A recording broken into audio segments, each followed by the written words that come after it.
Hey guys, what's up? Let me just do a quick intro before we start this video. Chapter 18 and 19 seem to be connected with each other, so I will include both of these chapters in one video, or at least I will try. And yeah, I hope you enjoy the video. Alright, let's start. Chapter 18. Okay, here we go. Mei meditated silently in the digitally constructed space. It was a familiar state of being for practicing kenjutsu and allowed her to attain the highest levels of focus. After reacquiring her Herrscher powers, she spent most of her time in the sealed training cabin. This was a place where she could forget about everything and concentrate on what she needed at the moment. 訓練モジュール起動。環境演算開始。仮想機械リリース。 The cold artificial voice echoed its protocols. Several mechs materialized and landed heavily on the ground. Mei opened her eyes slowly, gripped her weapon, and drew it with a defeating hum.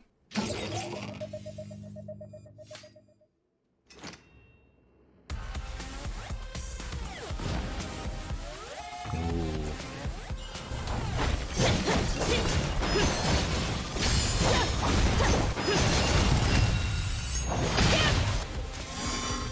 吠えなさい。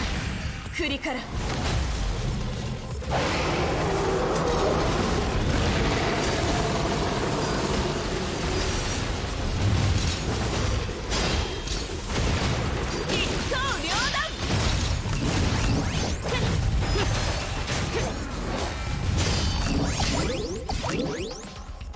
So cool, man.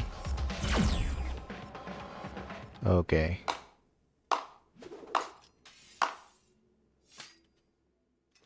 頑張ってるな。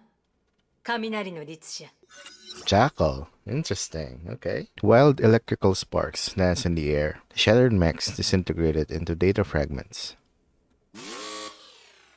Mei silently sheathed her blade. The digital environment disappeared and revealed a poorly lit corridor. Someone hidden in the darkness approached slowly. あんたの体内の崩壊エネルギーは安定しつつある。予想通り、あんたはあの力をコントロールできるだろう。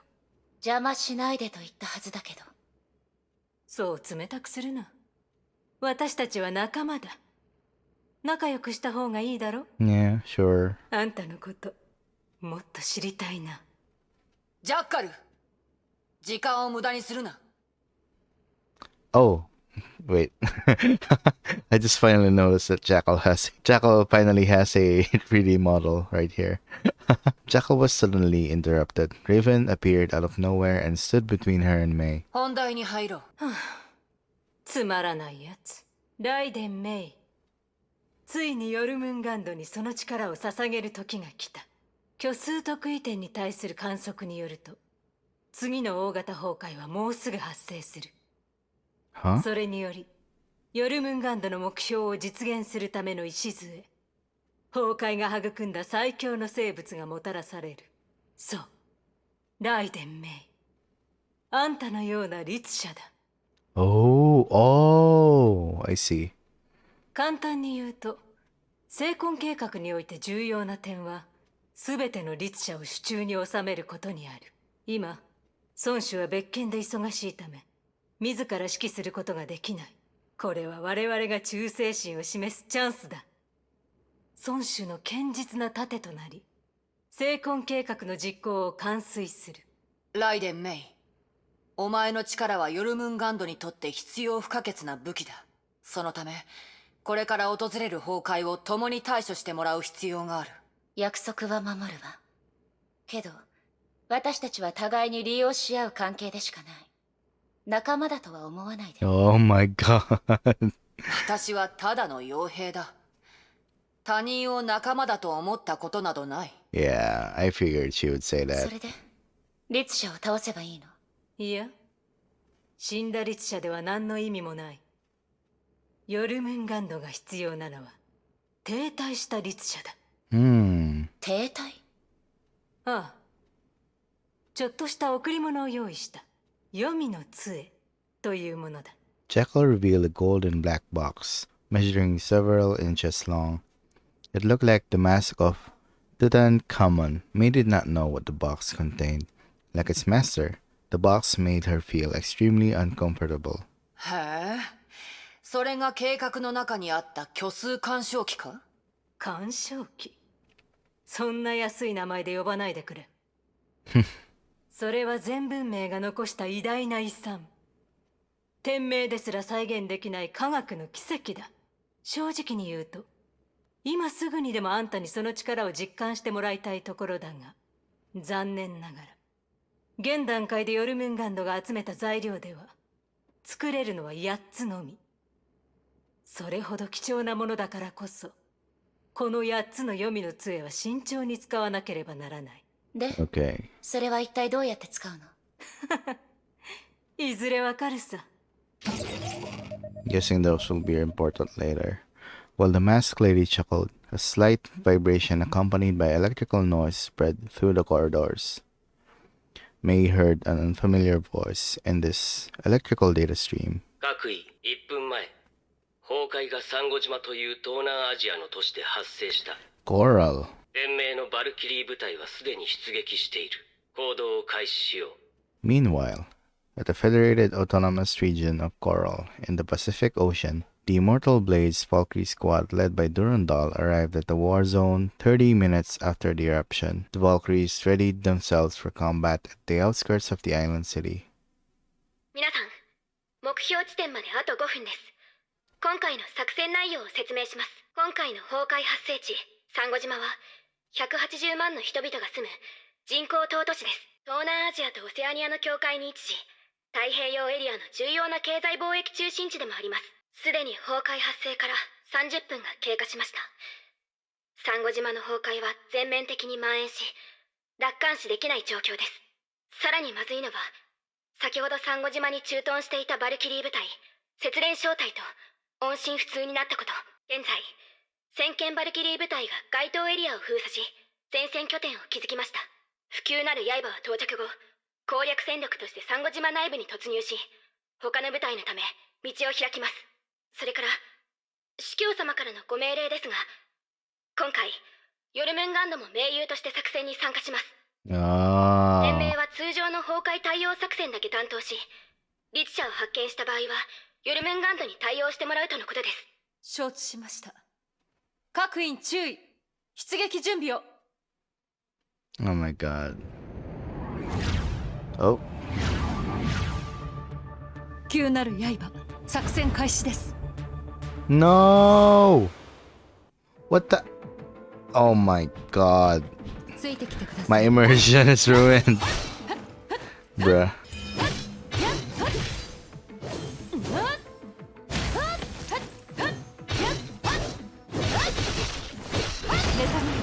栄養の守護者。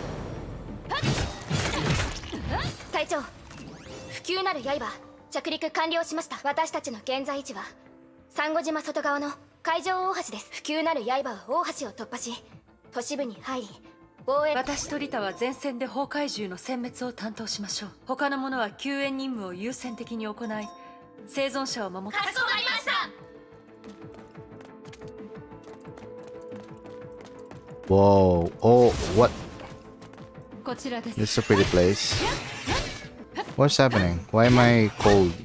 栄光よ、私と共にあれ。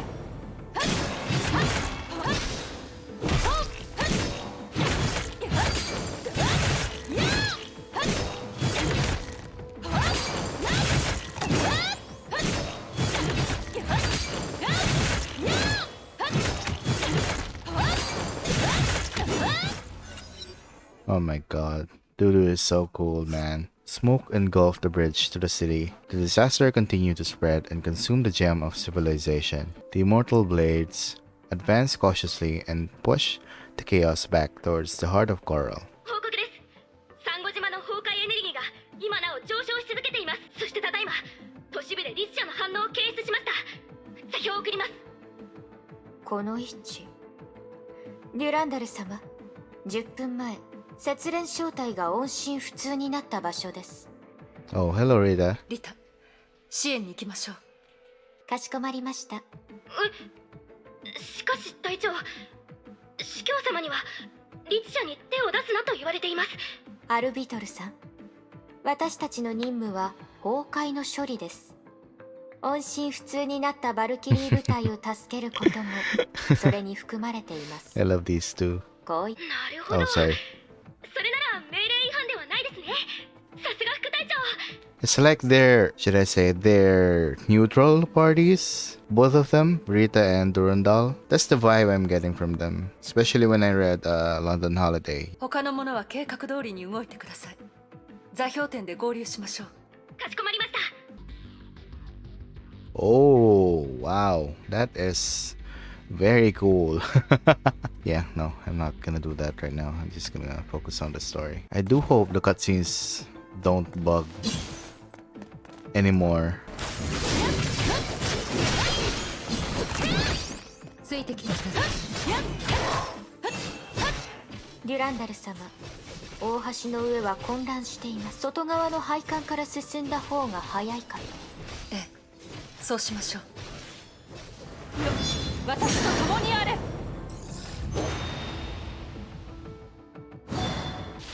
私の番です。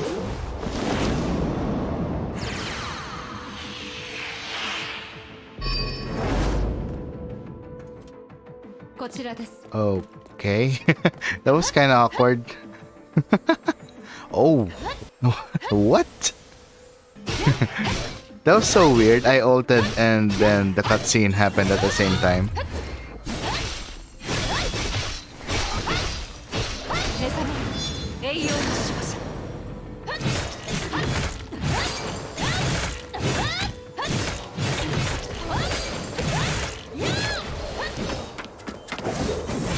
Whoa. わからずやばかりですね。突破を続けます。時間がありません。かしこまりました。 What? Oh no. Yes. May's here. Let's go. ライデンメイ。 What? Why is this happening? Oh my god. That sucks. この戦闘は勝たなければいけません。あなたはライデンメイさんですね。まさかヨルムンガンドにいるとは思いませんでした。私には進むべき道があります。それだけです。メイさん、主教様がおっしゃっていた盟友とはあなたのことだったんですね。入ったばかりの新人さんをこんな危険な場所に派遣するなんて。これはリタさんじゃないか。久しぶりだな。 Oh my god. 渡りガラスさん。安心するといい。天命とは違い、ヨルムンガンドは人海戦術を好まないからな。人数は多くないが、私たちはきちんと任務をクリアするさ。それは失礼いたしました。Rita smiled, but her gaze turned as cold as steel. 今回はどんなもので律者と戦うのか楽しみにしております。ガス？貨物車？それとも自爆爆弾でしょうか。以前、私一人でそちらの任務を台無しにしたことは悪いと思っている。今でも申し訳なさでいっぱいだ。She's putting on an act. こちらこ Raven. そ、上条製薬の計画を邪魔したことで、せっかくの偉業を台無しに終わらせてしまい Oh ま my した。god, Rita as well. 気にするな。今回、律者は我々で処理する。そちらは後方支援を頼むよ。お手間をおかけし、申し訳ございません。ですが、ご安心ください。What? 万が一、あなたが犠牲になりましたら、私が責任を持って手厚く埋葬いたしますので。 This is the reason why I love Rita Roswise. ご好意感謝するよ。 Oh my god. リタさんも身の安全に気をつけるといい。ええ、そちらこそ。 The two girls continued sparring as their smiles stiffened. Tension rose in the air. Yeah. リタ、 Durandal's gentle voice reminded Rita of her indiscretion. The Valkyrie bowed slightly and took a step back. 失礼いたしました。天命と争うつもりはありません。May extended her hand to Durandal as a gesture of her goodwill. Durandal looked at the girl. She had changed much since that short-lived battle at Ark City. Yeah. When she took Kiana and then she left May behind. Now she's a Hersher. Yeah. 私たちの目的は一致しています。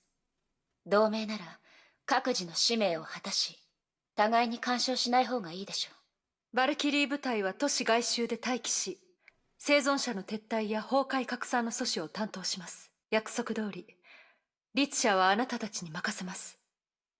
私たちは勝手に手を出しません。ありがとうございます。律者はサンゴ島の中心に移動しています。早く行ってください。I do wonder who this new Hersher is. The Valkyrie then extended her hand to May to cement the alliance. リタさん、私たちも握手しようじゃないか。No, Raven, don't push it, Raven. すみません。私は仲間を殺した人と握手したりしませんので。Oh my god. まあまあ、そう怒るな。Oh. Raven took a step forward, but found the tip of a lance pointed straight at her. これ以上付きまとうようなら容赦しませんが。ああ、まあ一方的な望みということで。Raven gave up and returned to May's side while Durandal lowered her weapon and left the place together with Rita. 天命最強のバルキリー。やはり手強いな。もういいでしょう。出発するわよ。Now we're on May's perspective. Oh, okay.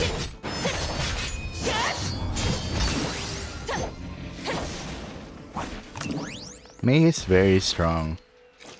Or, no, not May, sorry. Raiden. 燃えなさい、栗から。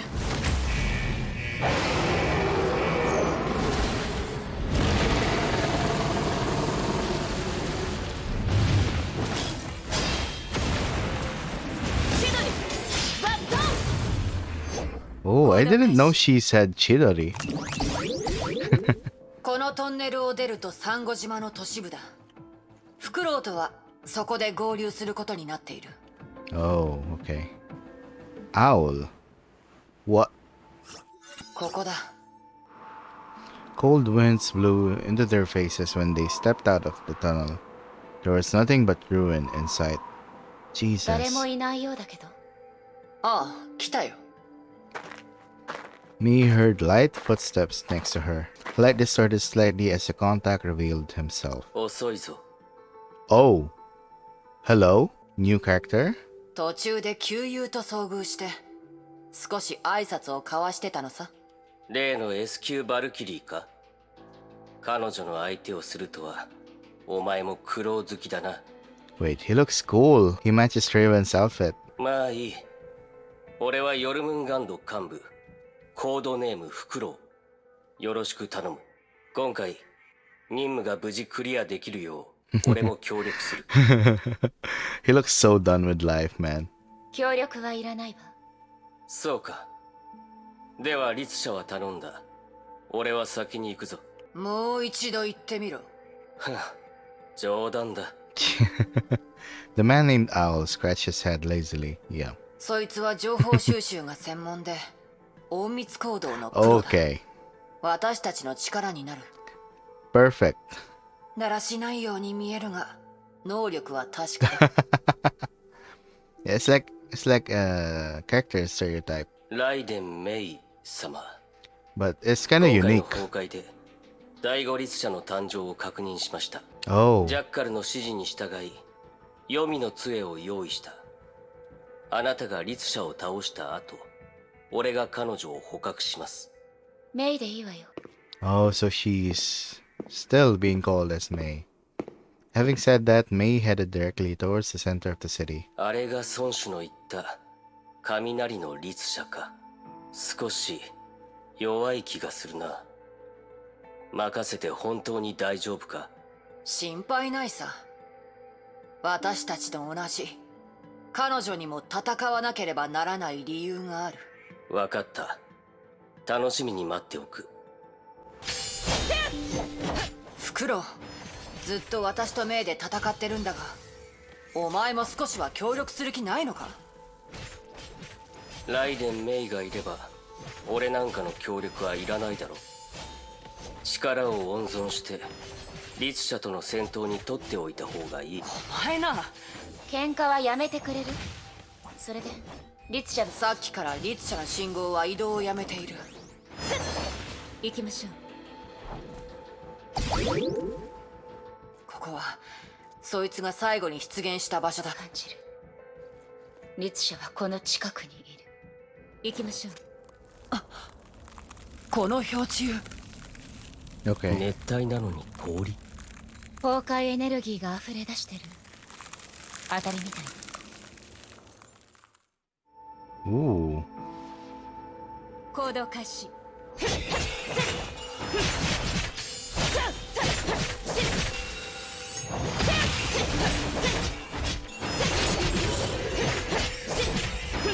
氷柱の中の崩壊エネルギーが増え続けている。律者がもうすぐ孵化する。この辺りの崩壊獣はそのお前たちは崩壊獣の注意を引いておけ。俺は氷柱の付近で待機し、律者迎撃の準備を。ならば先に律者砕けろ。律者 Oh my god. No, please don't bug. Oh no. The ice column exploded into a rain of broken ice fragments and revealed the Hersher. Owl acted as soon as the target appeared. 目標ロックオン。黄泉の杖。装填準備。Oh! The Hersher gave a high-pitched scream and unleashed a stream of biting cold.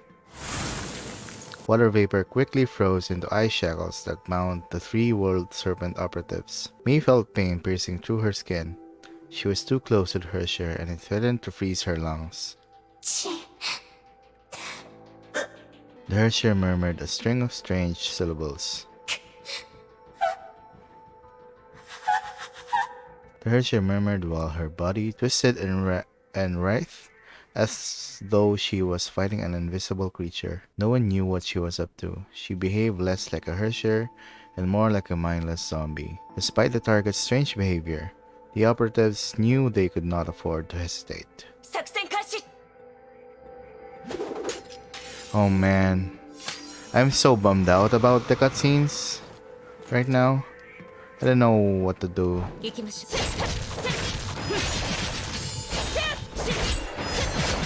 吠えなさい。栗から。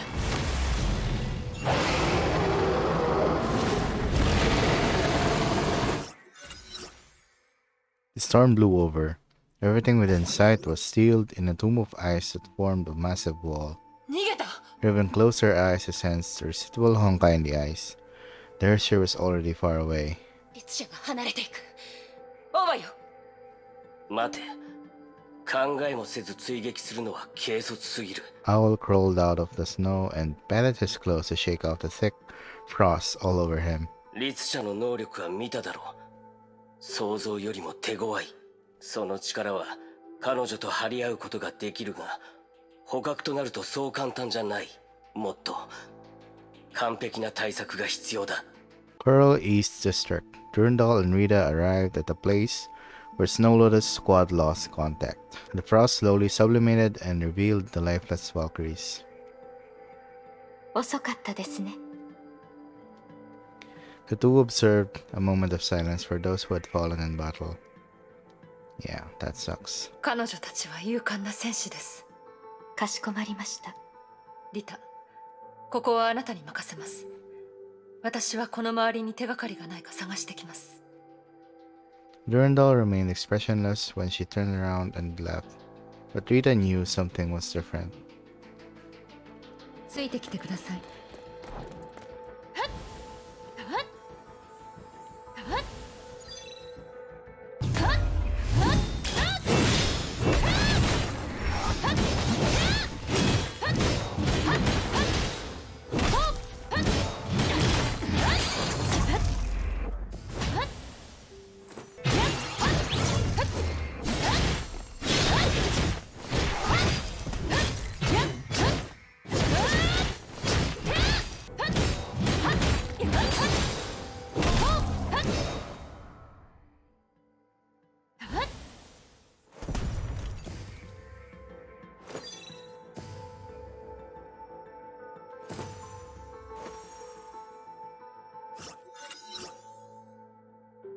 Oh, interesting.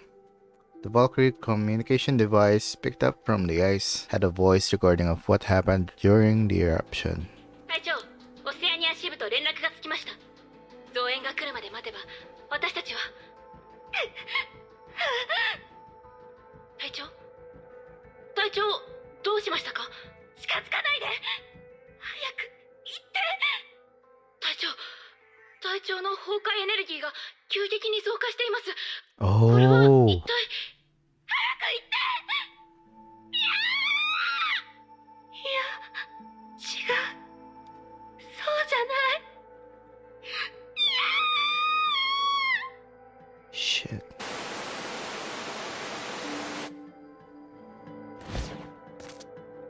Uh, that's dark. I'm guessing she was the Hersher. Durandal scanned the battlefield. The clues and evidences point to one thing. While recovering the Valkyrie's remains, she suddenly noticed something glistening in the sun. これは Oh. デュランダル様、不朽なる刃は外周のトンネルを突破し、こちらに向かっています。他のバルキリー部隊もサンゴ島の出入り口を封鎖し、崩壊の影響範囲をコントロールできております。デュランダル様、その手にあるネックレスは？アナ・シャニアテ。このネックレスは彼女のものです。今ある手がかりをもとに判断すると、彼女が今回の崩壊で誕生した律者でしょう。She's a Sharyak? Okay. This is interesting.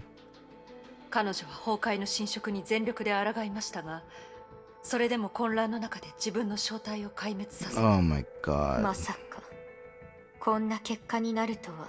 デュランダル様、この件をヨルムンガンドに報告しますか？ええ。アルビトル、アナの情報をヨルムンガンドに伝えてください。本当に大丈夫ですか？バルキリーの資料は機密情報ですよ。盟友として相手に必要な情報を渡すのも私たちの責任です。Durandal looked towards the far distance where the Hersher might be. 彼女たちがどこまでできるか見てみようじゃありませんか。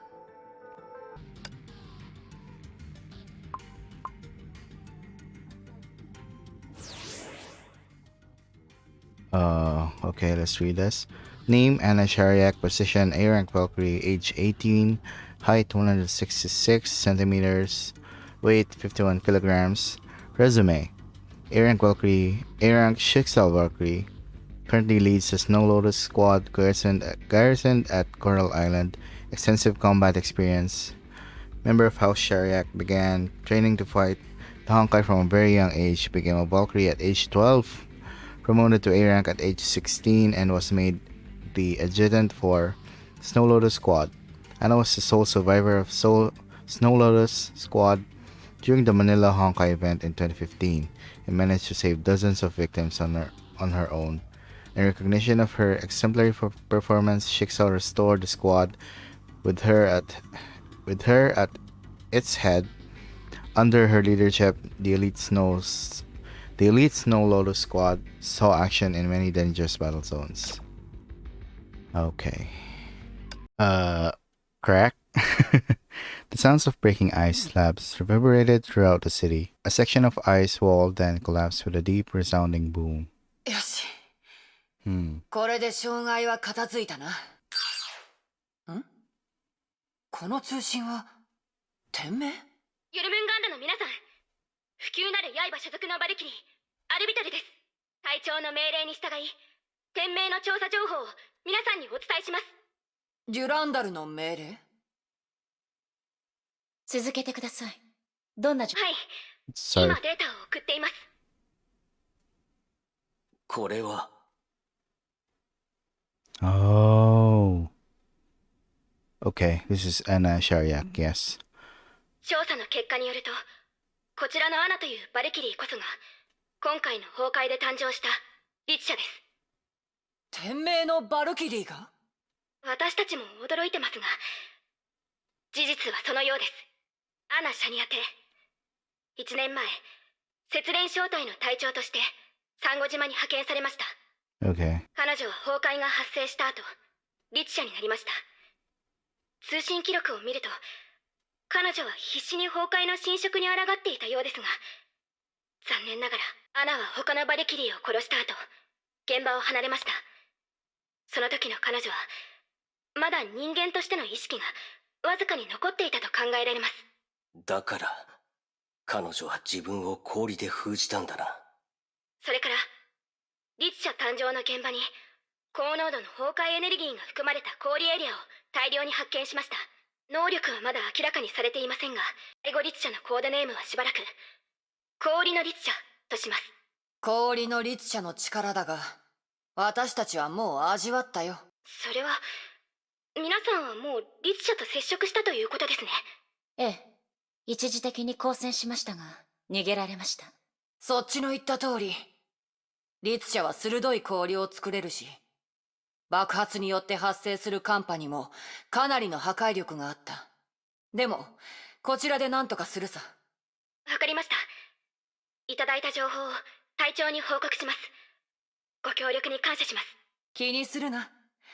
今後そういう機会はまだまだ増えるだろうからな。 Raven smiled. The Valkyrie at the other end of the video call appeared to be pleasantly surprised. はい、皆さんの健闘を祈ります。 Raven switched off the comm monitor. Her expression grew somber as she studied the frozen city. 顔を変えるのが早いな。ビジネススマイルだ。何せ今は盟友だからな。Yep. 行くわよ。誰が律者であろうと今回の危機を早く解決しないと。 Raven is so cool, その man. 通りだ。 Owl studied the skyline of the stricken city. The disaster had begun to spread once more. 時間はそ Oh う my ないんだ。 god, bro.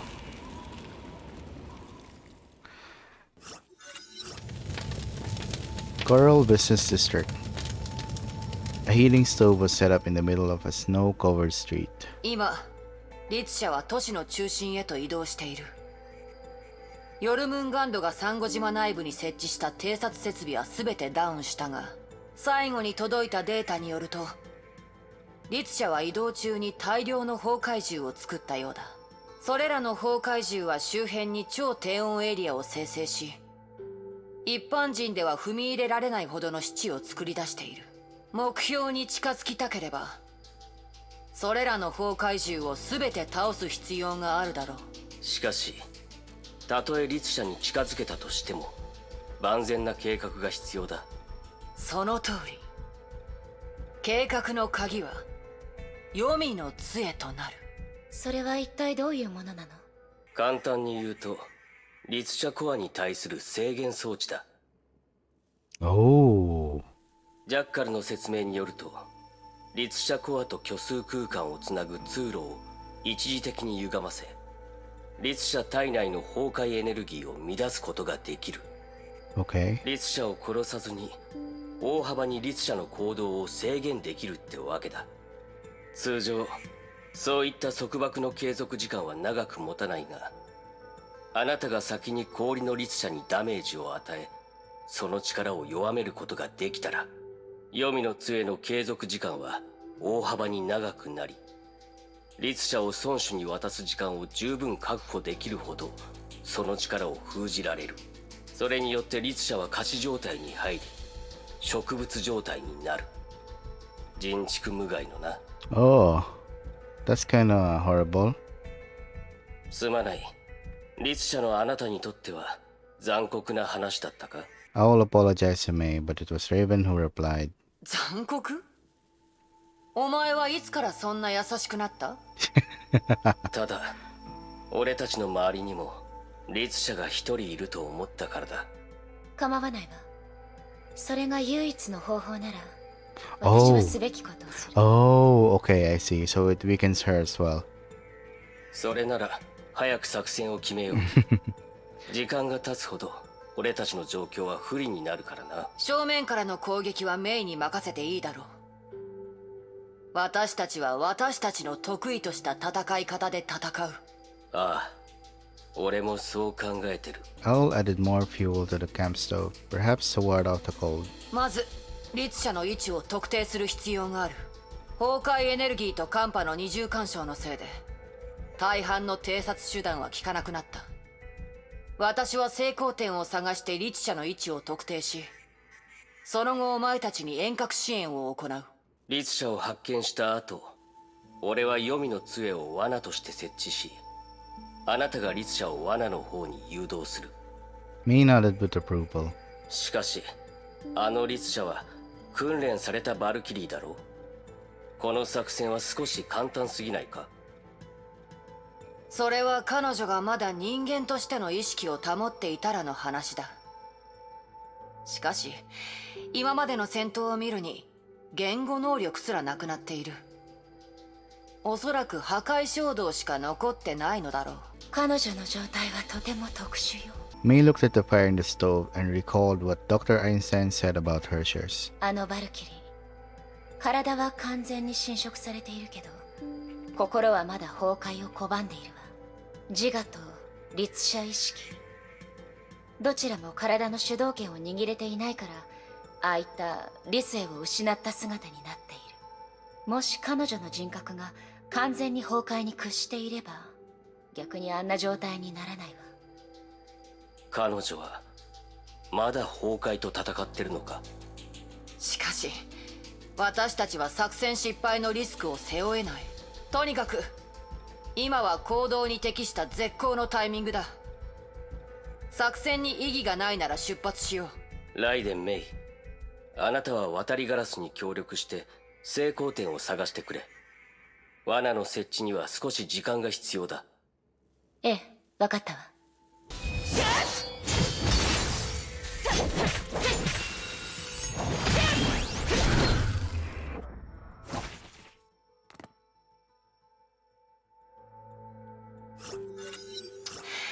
寒いな。メイ、ちょっと話に付き合え。出ないと凍ってしまいそうだ。そんな格好だからでしょ。これは特製の作戦服。防寒機能はあるのだが、まさか赤道でこんな天気になるとは誰も思わないだろう。Isn't May cold as well? Look at her outfit. Oh my god. フクロウのやつ、きっと寒いのが嫌だから理由をつけてかがり火のところに残ったんだ。そういうやつなんだよ、あいつは。彼のことに詳しいのね。当然さ。やつはかつて私の任務ターゲットだったからな。Oh, interesting. やつとの出会いは戦場だった。私のターゲットは先見会というアジアの組織で、あいつは向こうが雇った用心棒だ。仕事の関係でやつといろいろぶつかり合ったが、当然ながらいつも私の勝ちだった。あの時のやつも今みたいに、たとえ刀を首に当てられても他人事みたいな態度をとっていてな、面白いやつだと思ったよ。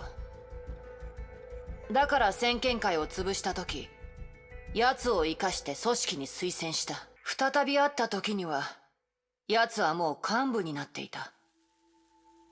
私はそのことで特別ボーナスをもらったのを覚えている。だらしないやつだが能力は確かだ。いつも最も効率的な方法で問題を解決してくれる。余計なことは一切しない。ハイヘビの言葉を借りるなら、奴は高効率の道具だ。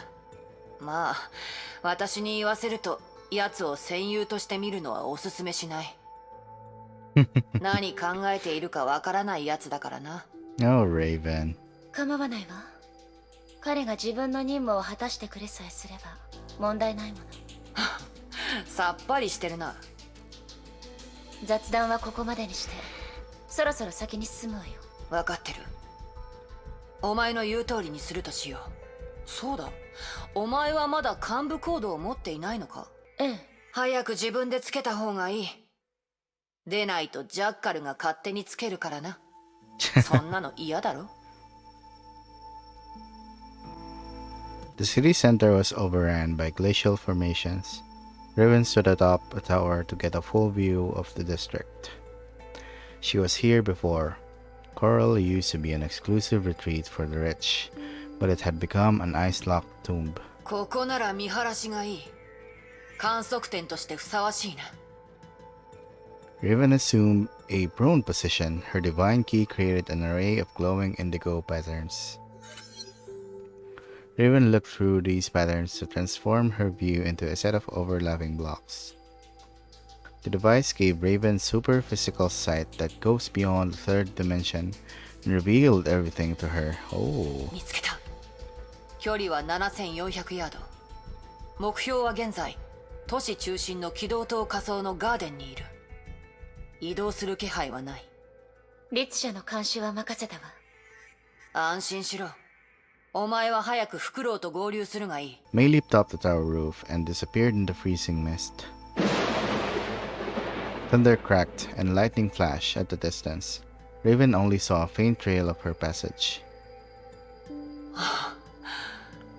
律者の能力ってもんは便利だな。Oh, Raven. 行きましょう。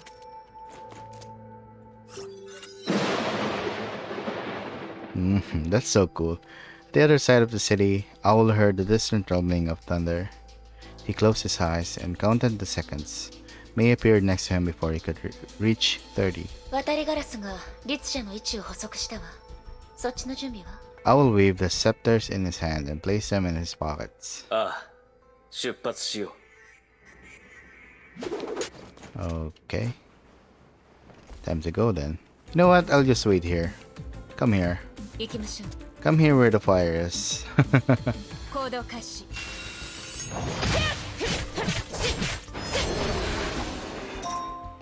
Oh, there's one here. 行きましょ Okay. う。行動開始。 I see.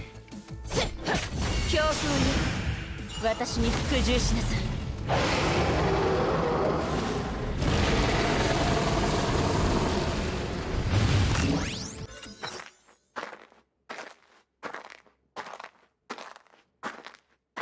May and Owl braved the freezing winds in silence as flakes of frost brushed off their combat suits. The environment became colder as they approached the Herrscher of Ice. Owl's outfit, however, was frozen stiff. Even May in her Herrscher form could sense the cold.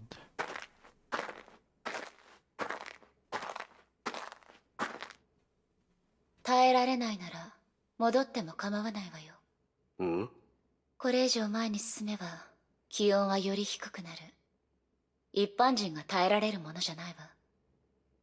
May stopped and looked into the distance. 装置を渡して。律者は私が何とかするから。なるほど。気遣い感謝する。しかし心配ない。あなたが。 Oh, sorry. Owl unbuttoned his outfit and revealed the body that laid underneath. それは。 What? Is he mechanical? Wait, yeah. Huh. 俺の体は 74% が機械に改造されている。 What? 服はあくまで飾りで、この寒さに影響することはない。ヨルムンガンドがあなたをそんな風にしたの？俺がそうしてほしいと頼んだんだ。俺はあなたたちのように、生まれながらにして崩壊に抵抗できる精魂を持っていなかった。俺にとって、これが唯一生きていける方法だったんだよ。Okay. どういう意味？ 2年前、俺は崩壊に遭遇した。かろうじて生き残れたが、元の体はひどい損傷を受けた。2 years ago. ヨルムンガンドで自分を治療する方法を探したが、探せば探すほど、その無力さに苛まれてな。結局俺は、元の体を捨てるしかなかった。機械の力があれば、少なくとも元の体より長生きできる。これがヨルムンガンドのために戦う理由。おかしいだろ？生きるためなら何もおかしくないわ。ありがとう。俺もそうだと思ってるよ。The Heart of Coral was home to an ambitious space elevator project that became a symbol of the city. The elevator also represented progress. It was to be the launchpad for a new era of space exploration. But disaster struck and transformed the incomplete elevator project into a Hersher's lair. メイ、これからサンゴ島軌道エレベーターの施設範囲に入ると思う。氷の律者はそのガーデンエリアに隠れている。律者は未だ沈黙したままだ。活動する気配はない。計画通りに動くわよ。私は律者を迎撃する。罠の設置は10分ほどかかる。完了した後、座標をそちらに送ろう。何かアクシデントがあった場合はなるべくそちらに合わせて行動する。それから黄泉の杖の発動時間はかなり短い。律者を正確な位置に誘導してくれ。分かった。では行動開始。 Alright, let's go.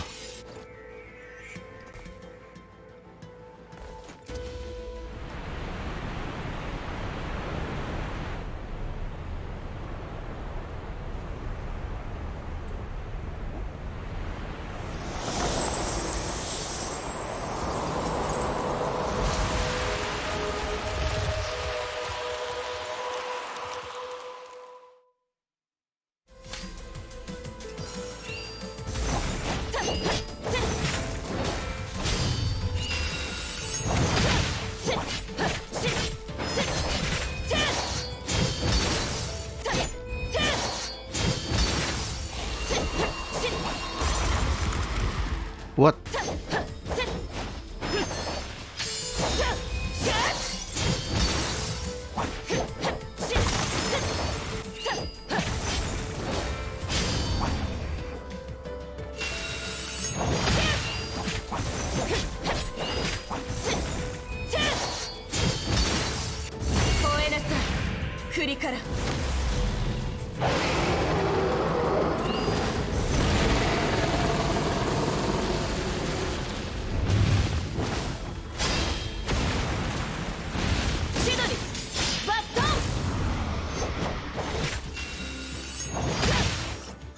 Oh, nice.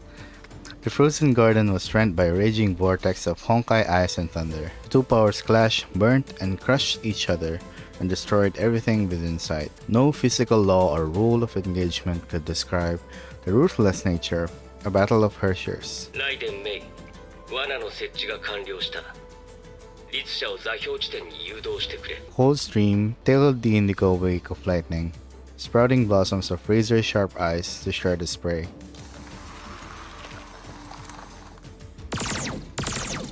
Bolts of energy penetrated the mist. From miles away, Raven sniped and shattered the deadly obstacles for May. 座標地点に着いたわ。わかった。律者の経路を確認。間もなく黄泉の杖を起動する。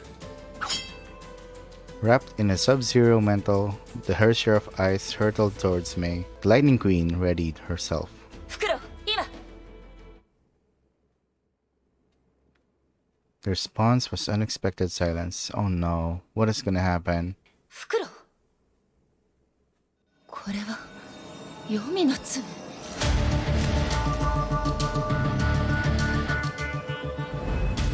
いけない。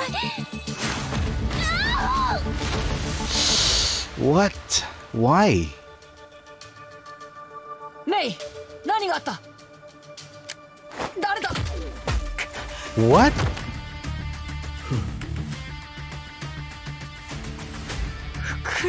Why? Oh my god. What? I'm so conflicted right now. I did not expect him to betray us. Wow. Okay, that's a ballsy move if you ask me. Jesus.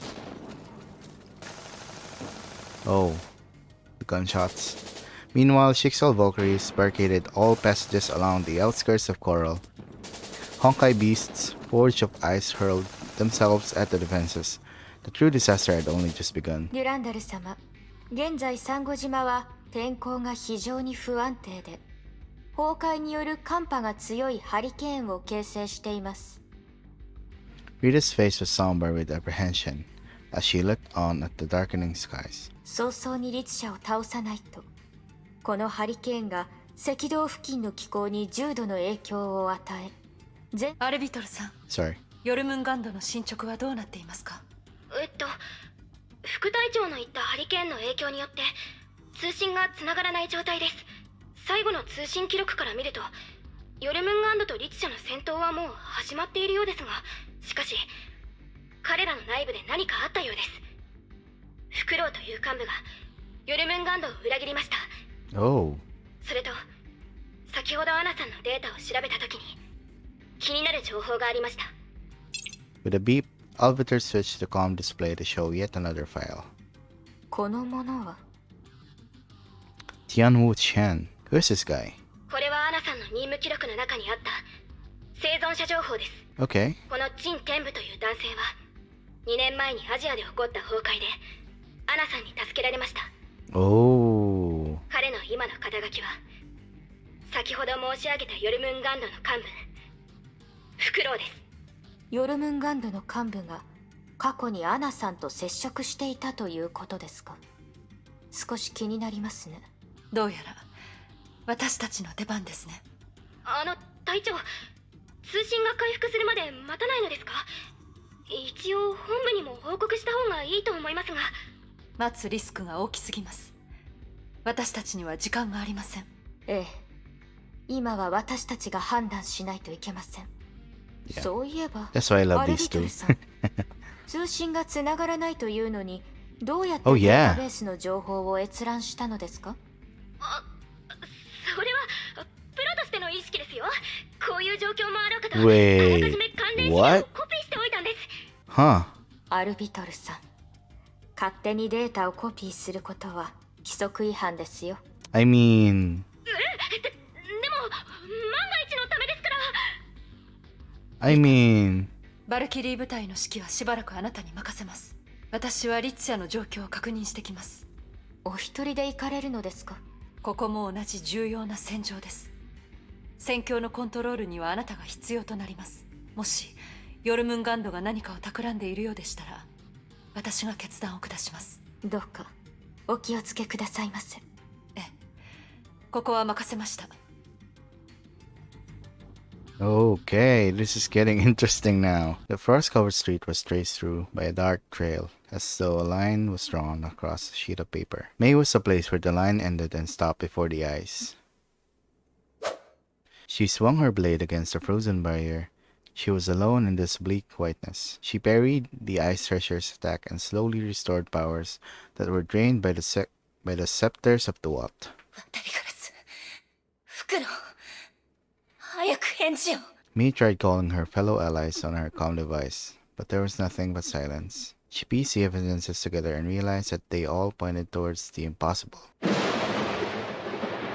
She coalesced the Honkai energy and restored her Herrscher powers. She must find the Herrscher of Ice and uncover the ultimate truth. 強風よ、私に服従しなさい。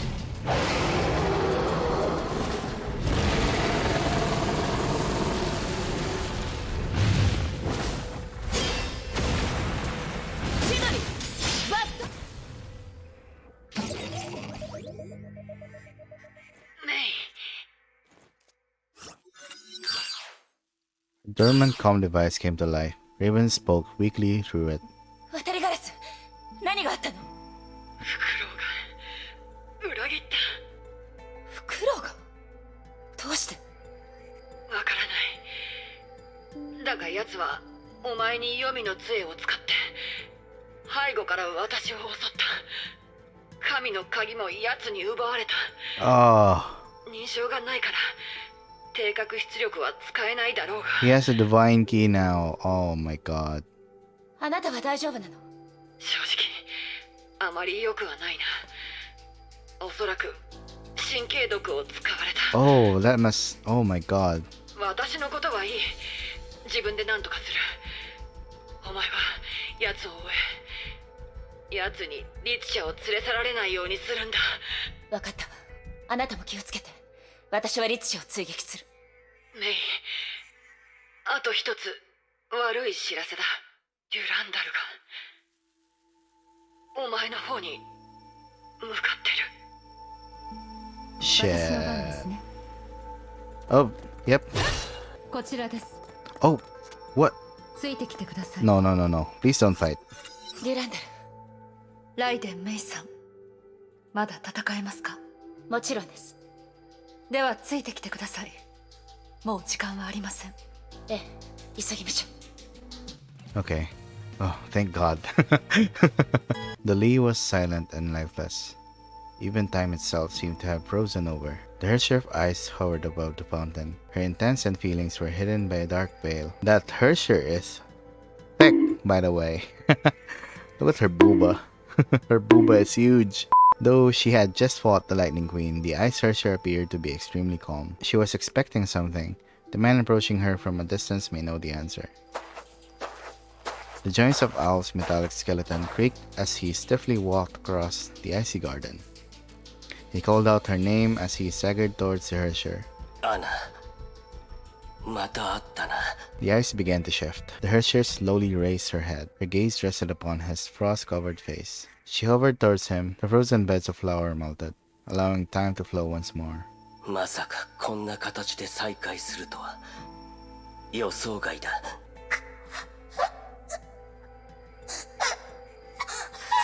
The Hershey issued a harsh and unintelligible murmur, a lament of sorrow and regret. Owl took out a glittering pendant from his pocket. The pendant gave off a warm glow that contrasted against his cold metallic body.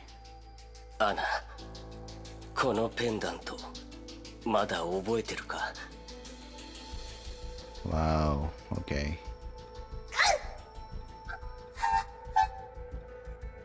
君のはまだあるか？君はおっちょこちょいだからな。まさかなくしたりしてないよな。 He looked at the Hershey and gave a bitter smile. でも大丈夫だ。大したものじゃない。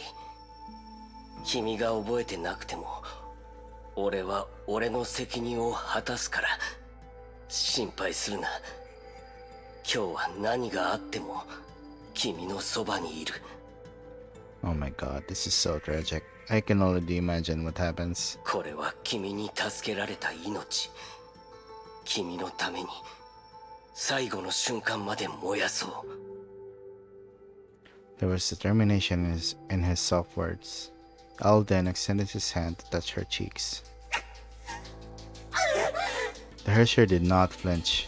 His trembling mechanical manipulators brushed against her face. Though his robotic extremities were insensitive to temperature, and she had lost her tactile senses, the touch sent a ripple that resonated within both of them. アナ、君がまだ諦めてないのはわかる。自分を思い出せ。崩壊に心を飲み込まれないように。フクロウ。邪魔するな、雷の律者。 Oh no. Please don't fight. Oh my god, okay. 行きましょう。雷電の鼓早くせよ。 Oh, she's floating. 行動開始。 May and Durandal breached the encirclement of Honkai beasts and came before Owl and the Ice Thresher. フクロウ。何をしたか分かっているの？当然だ。俺はアナを助ける。彼女を崩壊の束縛から解放させ、人間に戻す。無論、ヨルムンガンドの目的は知ってる。お前たちが俺にチャンスを与えないことも。だから俺に他の選択肢はない。だが、ライデン・メイ、あなたが律者の力をコントロールしたように、アナにもきっとそれができるはず。 Owl took the Hershey of ice by her hand. A powerful blizzard engulfed them at once. 行かせません。 Durandal leaped into action and became a blue comet that streaked into the sky. May was rooted to her spot. Her heart was filled with twisting vines of conflict, indecision, and doubt. Many nights had passed since May left her at Nagazora. She knew she had to decide eventually. May convinced herself that it was all for her. She did it to foil her destiny. Indeed, those were the reasons. She must do whatever it takes to seal the Hershey of ice. Ooh, this is a nice place. The blizzard howled as the eye of the storm swallowed the teetering space elevator. Okay. Durandal, ever the agile warrior, held out against the Hershey in the deadly cold. The stalemate between the Valkyrie and the Herrscher was suddenly shattered by a bolt of lightning. Raiden May glared at her foe. Though lacking the scepters of Duat, she must find a way to seal her. She could not afford to lose. やはり説得はできないのか。これ以上言っても無駄よ。私は止められないわ。ならばかかってこい。 Oh man, I did not expect this one. Just as Owl prepared his weapon, a high-pitched scream was unleashed from the storm.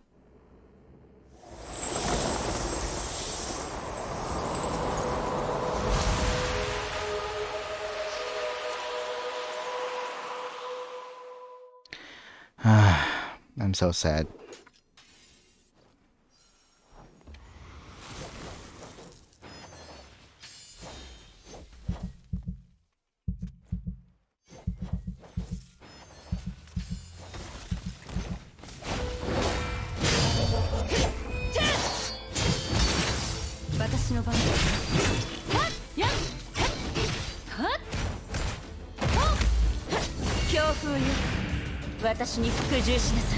Let's go.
Ooh.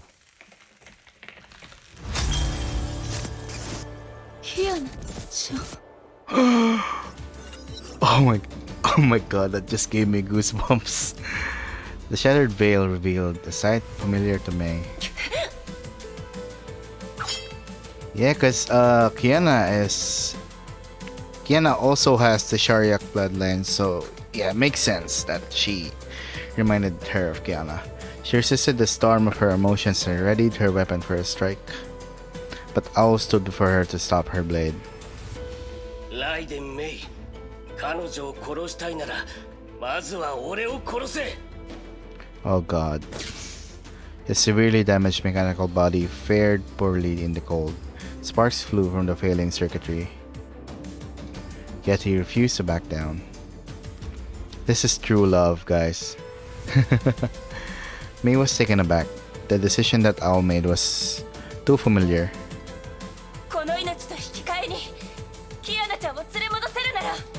Yeah, remember that, May?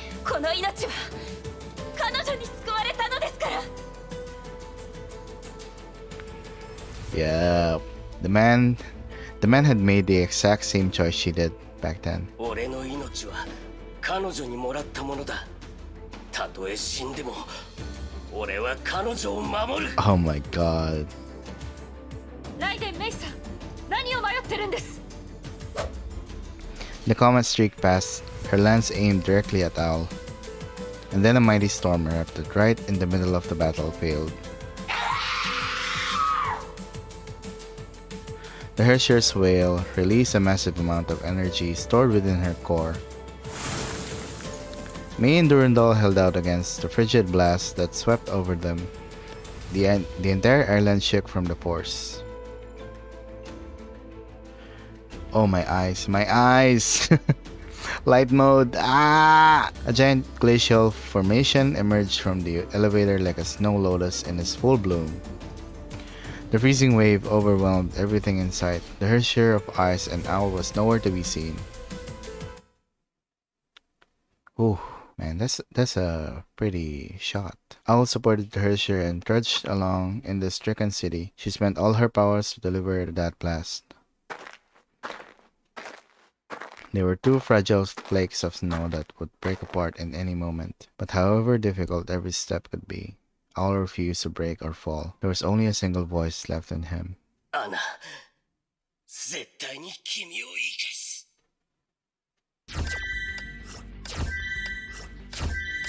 That's not it, right? That's all my... Okay, I guess chapter 18 and 19 should go together. I thought there was a cutscene at the end there. Same length?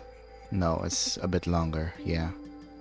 Okay, and now we're gonna move on with chapter 19. Smothering stiffness, pain, exhaustion, and powerlessness. He felt like a withered root, buried in the ruined earth. There was no light in this suffocating agony. このまま終わるのか。 He did not accept this. He tried to move his hands. His fingers felt only cold, sharp pain. Bits of dirt and mud fell into his face. Having exhausted himself, the man accepted his hopeless reality and closed his eyes. It was at that very moment when he heard a soft digging sound. I don't know how to make those sounds. 幻聴か。 The sound grew louder. He opened his eyes. Light shone through a tiny crack high above him. Someone removed a heavy slab with a shout. よかった。生きているんですね。本当によかった。 Okay, I see. 待ってて。今助けますから。 He saw the person who saved him. Her worried look was overtaken by joyous relief. She removed more rocks and debris. The crack widened into a gap through which light poured onto his face. 助けてくれ。 His voice was weak, yet he found the strength to stretch out a trembling hand. 安心して。絶対に助けますから。諦めないで。手を。 He could feel the warmth in her palm. 頑張って。あともう少し。 He saw her smile. Her beautiful face was highlighted by the sun and unfurled before him like a portrait painting. ありがとう。 The light grew stronger, his vision blurred as her smile began to warp and twist. The world fell silent. There was nothing left except for a call echoing in the far distance. ねえ、起きて。起きてください。お願い。死なないで。お願いだから。起きてってば。 Memories faded and gave way to the stark reality. The first thing he saw was Hershey beside him. She was silent. Anna's face was visible beneath the veil. She was as beautiful as he remembered, but the Hershey was innocent and confused as a newborn child. Her gaze was bereft of human reason. アナ。安心しろ。必ず君を助ける。俺を信じてくれ。ああ。絶対に君をここから連れ出す。 This is pretty. Coral outskirts. The immortal blades Valkyrie squad just endured a powerful blizzard. これは。副隊長、先ほどの寒波衝撃はサンゴ島の中心エリアで発生したものです。爆発した瞬間の崩壊エネルギーは凄まじいものであったことが確認できております。今、サンゴ島全域が凍ってます。きっとリツ社の力です。隊長は大丈夫でしょうか。副隊長、私たちはどうすればいいんですか。隊長の支援に向かった方がいいのでしょうか。 Rita looked towards the city center and saw a Honkai beast hidden in the frozen mists. 私たちには私たちの使命があります。デュランダル様が私たちに与えた命令は防衛線を守ることです。今私たちにできることはデュランダル様を信じ彼女の後ろ盾になること。不朽なる刃崩壊迎撃準備。かしこまりました。いやおめさめよ競争の主よ。いや極寒バッ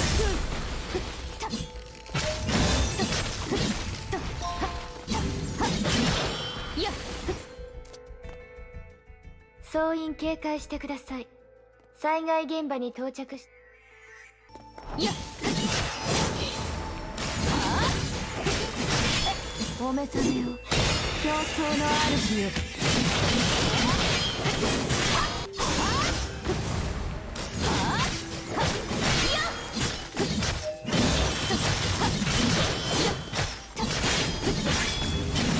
いや極寒爆風いや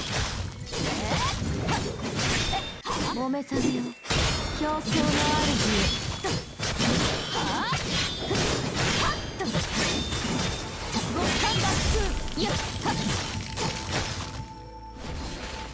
副隊長、崩壊獣は全滅。皆さんお疲れ様でした。 The blizzard subsided as soon as the Honkai beasts were vanquished. Rita looked towards the skyscrapers in the distance. Her anxiety was only too obvious. デュランダル様、おかしいです。崩壊獣は全て消滅しましたが、周りの崩壊エネルギーはまだ上昇してます。 Alviter surveyed the battlefield and quickly found her answer. Two approaching figures emerged from the retreating mist. They walked very slowly as though they were afraid of breaking the fragile ice beneath their feet and shatter it like this broken metal field. どうやらここが天命の防衛戦か。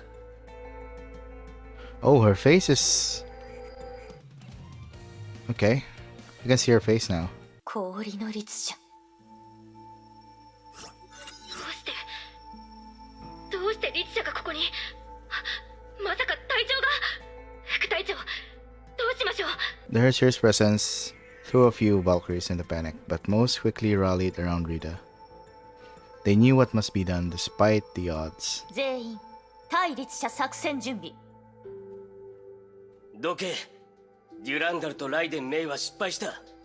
お前も俺たちを止められない。申し訳ございませんが律者をこの島から出すわけにはいきません。黙れ。アナは律者じゃない。彼女は人間だ。アナ、そうだろ。Oh, she's still fighting. The Hersher uttered an unintelligible and bestial growl.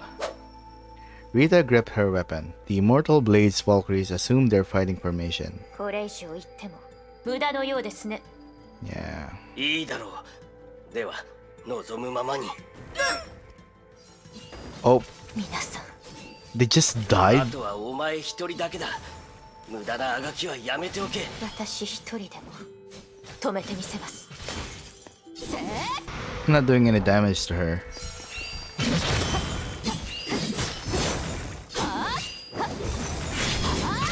Because she's an ice?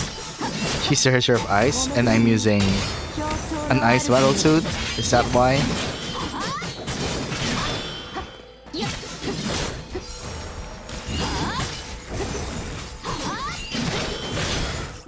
終わったな。Yeah, sure about that? まだです。 Okay. Rita was succumbing to hypothermia. Her Argent Knight battlesuit fared poorly against the Hersher of Ice, but oath and duty forbade Rita to retreat. She knew she was the final line of defense. お前の相手をする時間などない。今すぐどくんだ。絶対に通しません。 Rita's God's main battlesuit worked at maximum capacity just to keep her on her feet. The response she received was a powerful frigid current.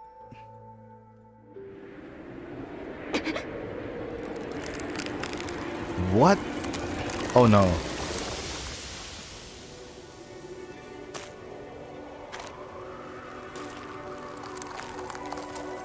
すまない。No, no, no, no, no, no, no. Look, she's fine, guys. Don't worry. Meanwhile, downtown Coral. A red glow glimmered amidst the ruins of ice and rubble.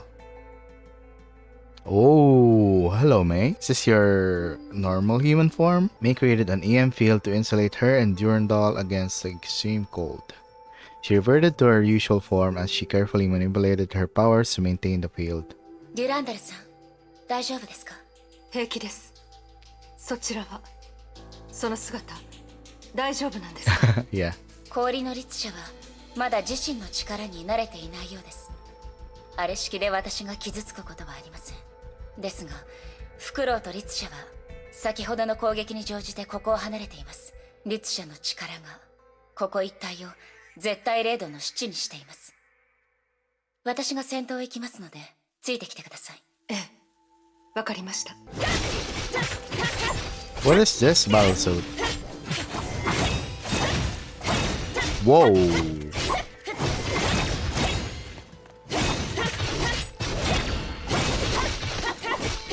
Oh my god, oh my god.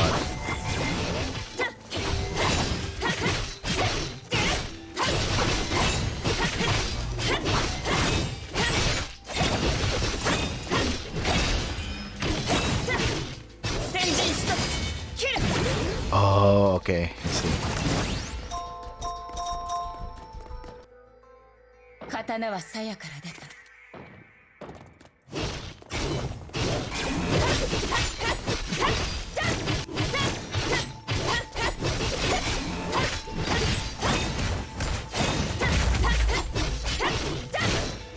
ここなら安全ですね。無事のようだな。 Oh, Raven.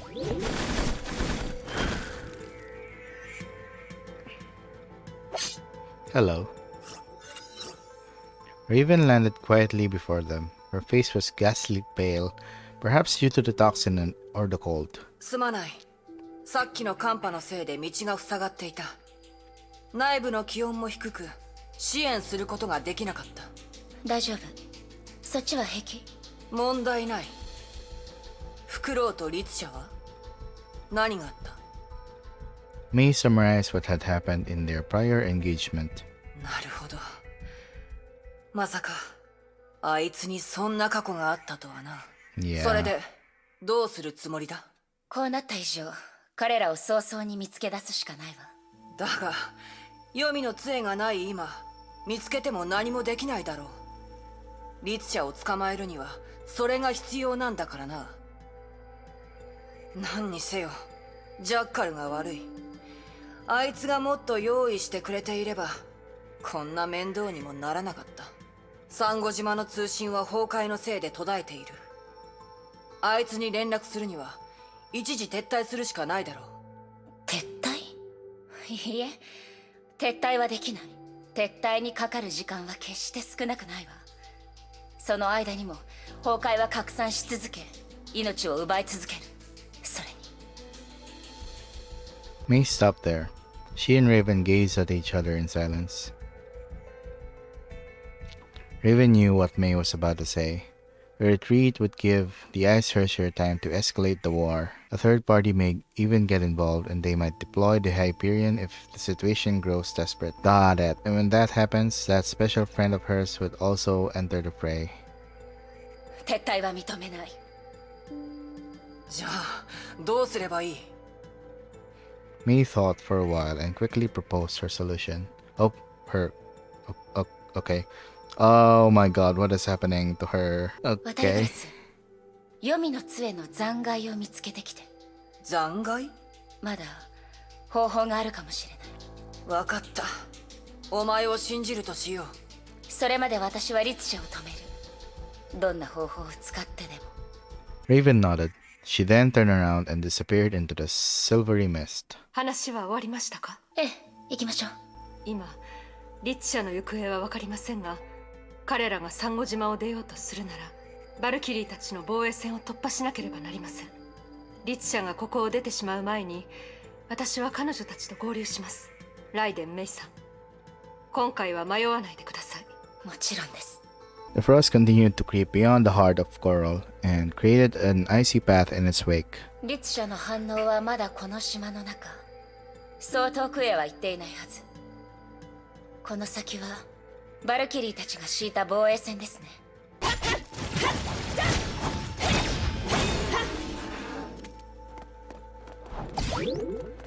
Oh my god. バルキリーたち。 Yeah, and there's Rita. Unconscious Valkyries were found at the end of the path. Though alive, they were no longer capable of fighting. Yeah, they're still alive, thank God. A pale figure encased in a crust of ice stood out amongst the defeated Valkyries. Rita! Durandal rushed forward and held her adjutant in her arms. Rita was still breathing, if only weakly. ライデン・メイさん、律者の追跡をお願いします。ええ。 Mei knew what had to be done and turned around without a word. Behind her, the Holy Lands gave off a glow that engulfed the entire battlefield. The dark tunnel seemed to go on forever. Owl felt heavier and slower with every step he took.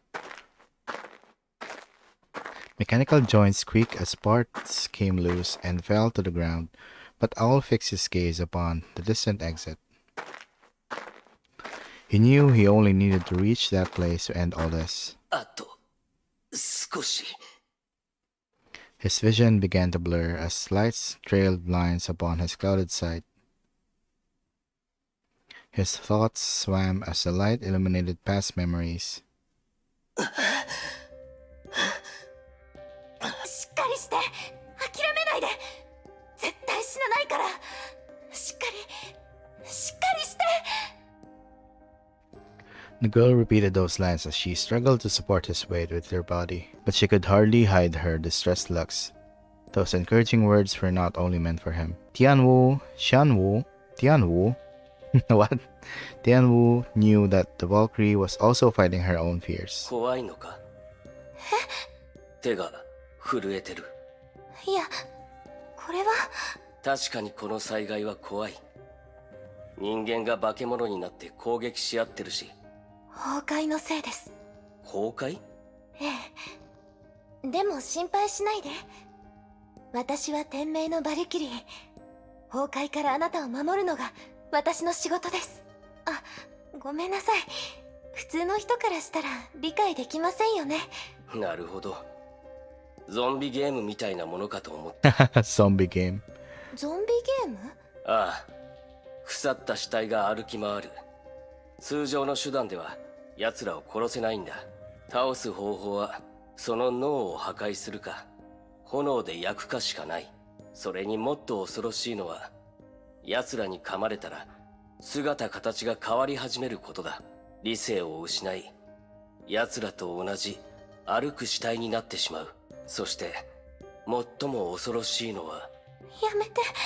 ん？やめてください。 She's blushing. Oh, I didn't see her booba. Okay, I see. I see it now. どうしてそんな話を。ゾンビだけで十分気持ち悪いのに。なんだ、そういうのを怖がるんだな。違います。怖いなんて言ってません。気持ち悪いだけです。バルキリー Disgusted. も普通の女の子とそう変わらないのか。俺は陳天部。君は？アナシャニアテ。アナ。ありがとう。どういたしまして。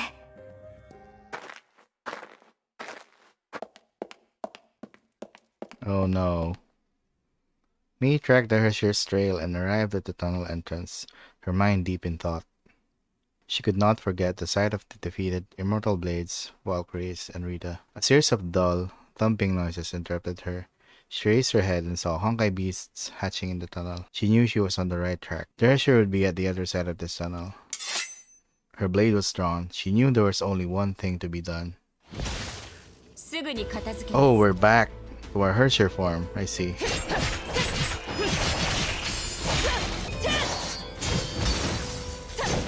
強風よ、私に服従しなさい。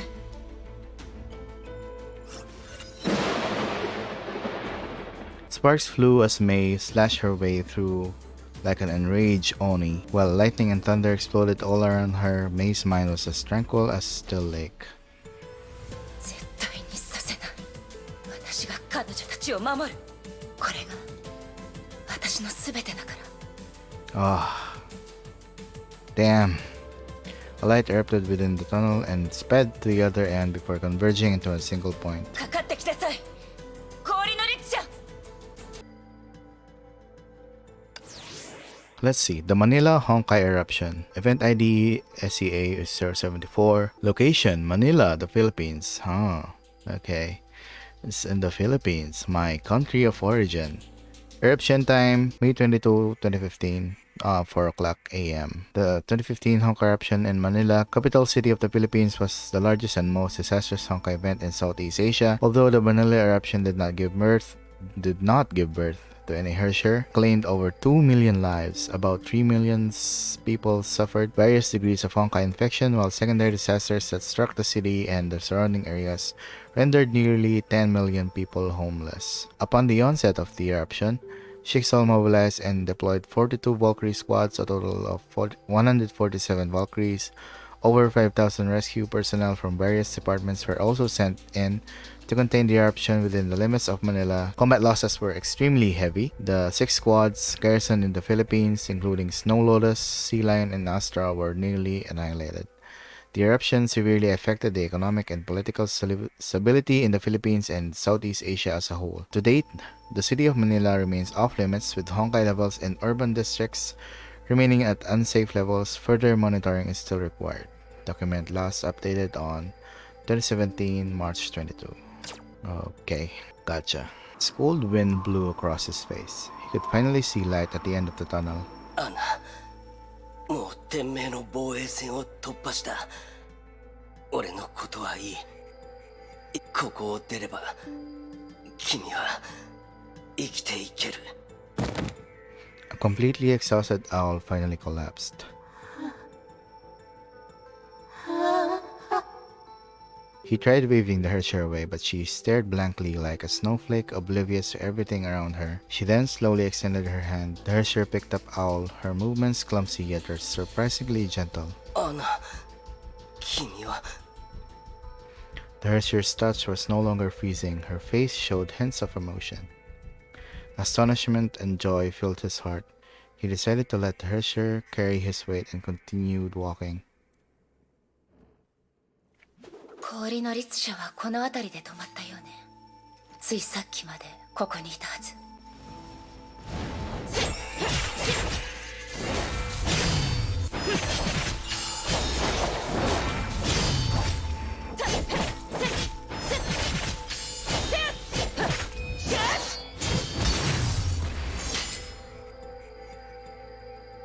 行動開始。行きましょう。あれは What the hell? 行動開始。 What's that?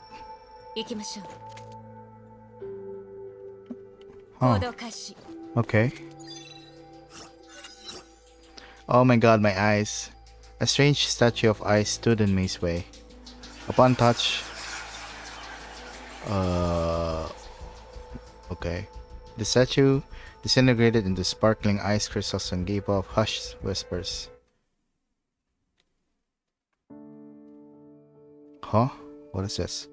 It was the most unforgettable day of her life. Oh, this is her squad, I see. Clad in her tidy uniform, she marched through the assembly and saluted them. It was a day that she had always prayed for. Her hard work paid off.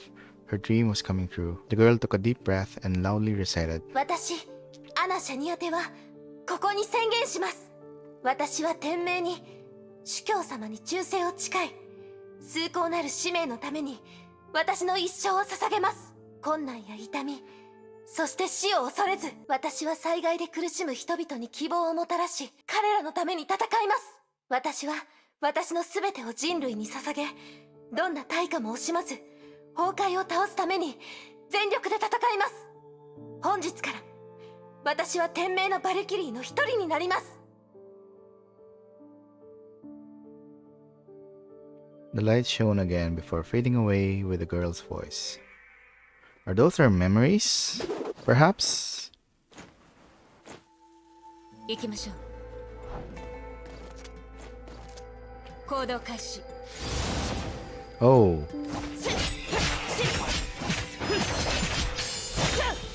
強風に私に服従しなさい。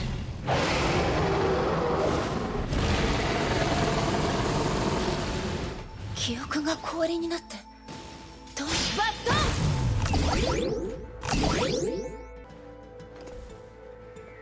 行動開始。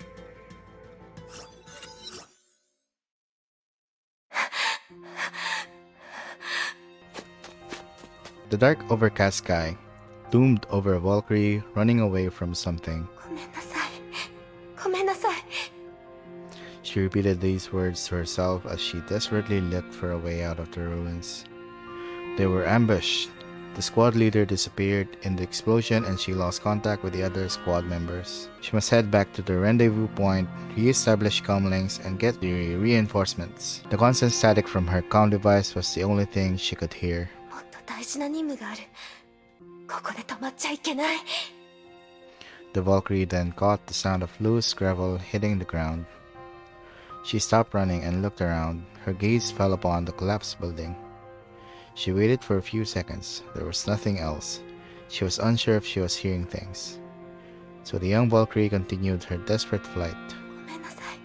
ごめんなさい。ごめんなさい。 She repeated these words to herself as she left the ruins behind her. A thought then began to coalesce in her mind. Deserter. 違う。 She remembered the day when she became a Valkyrie. Like this devastated city, her oath and her ideals were reduced to ruin. She had never felt so helpless. She failed to save anyone, even when they were within reach. 違う。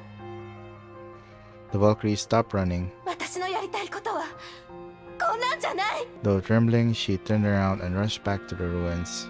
Oh, that's a lot.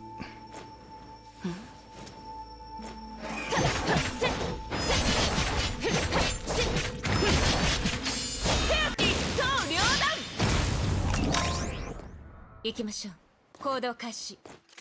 この表情前と違う。 Yeah. Oh, my eyes. ごめんなさい。今回は本当に逃げられないかも。ごめんなさい。ここまで来たのに私あなたを守れないかも。 She's so pretty. Honkai beasts stomped through the rubble as the survivors hid behind the wall. There was no exit in sight. アナ、俺のことはいい。君一人なら逃げられるはずだ。ダメ、それはできません。アナ、俺と一緒だと俺たちは逃げられない。でもあなたを置いていくなんてできません。君がバルキリーでその責任を果たさないといけないからか。もしそんな肩書きじゃなかったら君はまだ俺を助けるか。私は心配するな。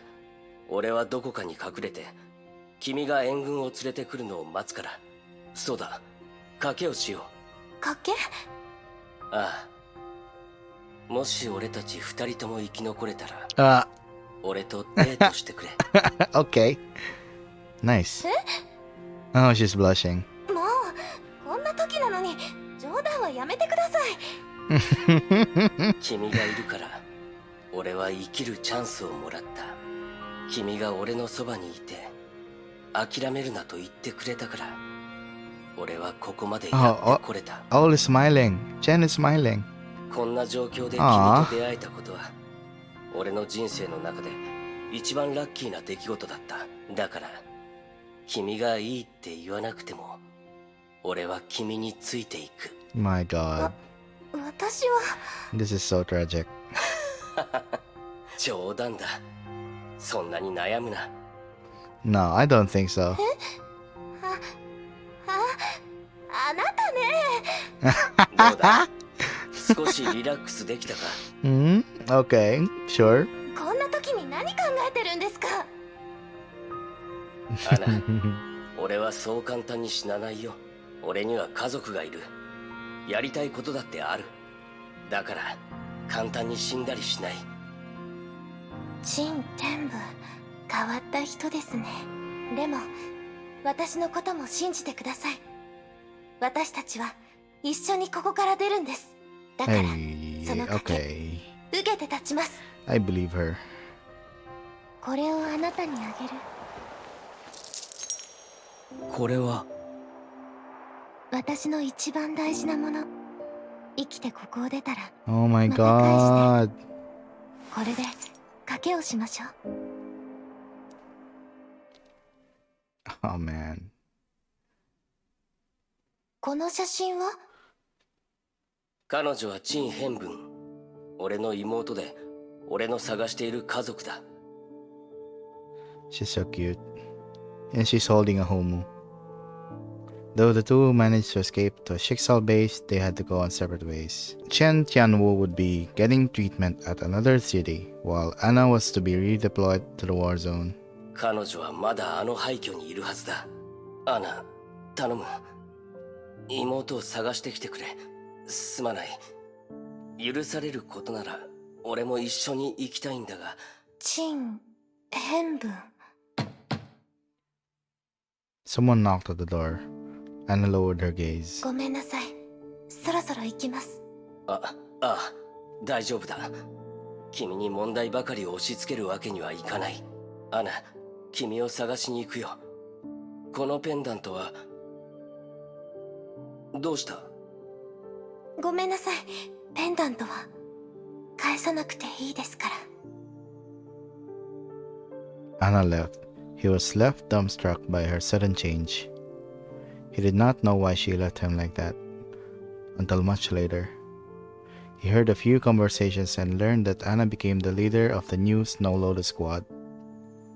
The old Snow Lotus Squad was gone. Anna was the sole survivor.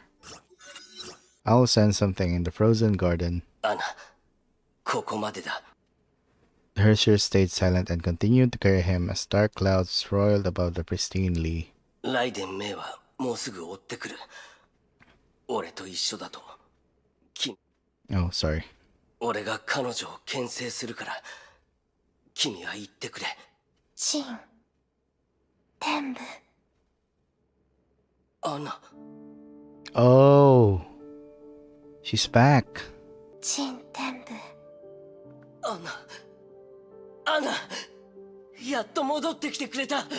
よかった。できたよ。君はできたんだ。ありがとう。私のそばにいてくれて。アナ、そんなのどうでもいい。君は崩壊に打ち勝ったんだ。 I have a bad feeling about this. よかった。あとは君が人間に戻ったとみんなに教えればもう逃げなくて済むんだ。さあ戻ろう。ヨルムンガンドに案内するよ。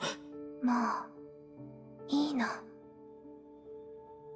もういいってどういう意味だ？陳天部、死なせてほしい。 Oh my god. Wait, did someone order one tall depresso? Because I didn't. I did not order depression. 死ぬ？ 冗談はよせ。何バカなことを言ってるんだ。なんで？もう抵抗できない。記憶が少しずつ消えていく。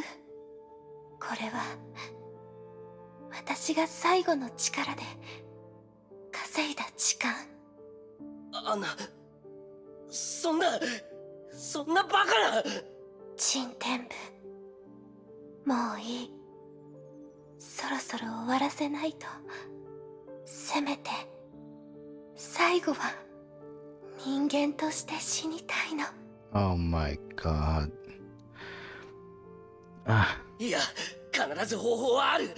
アナ、もう少し耐えてくれ。ごめんなさい。行かせて。アナ、待て。どこに行くんだ。 Al tried to hold on to her but was trapped by growing ice. He realized she brought him here to bid farewell. He could only see her slowly drifting away until she completely disappeared into the falling snow. さようなら、陳天部。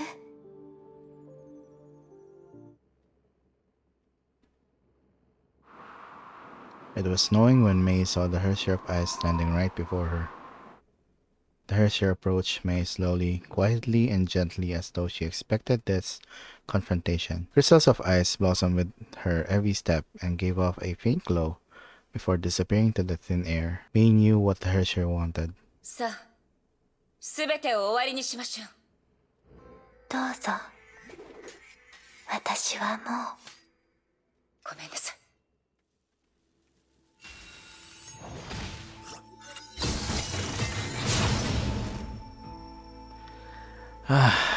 The Hershey of Ice fell into the bed of flowers. She did not resist. In fact, she did all that she could to suppress the urge to fight back. Victory was almost at hand. May raised her blade. やめろ! 袋 The cyborg leaped out of the blizzard and stood between the two. Owl ruined his own cyborg body to escape Anna's ice trap and could barely stay on his feet. どきなさい。言ったはずだ。彼女を殺したいなら、まずは俺を殺せと。Oh my god. Owl staggered towards me as his body blinked red like a ticking bomb. What? He was stopped dead in his tracks. Blood erupted from his chest and blossomed like scarlet flowers on white snow. Who did this? Oh no. Wait. Anna. Oh.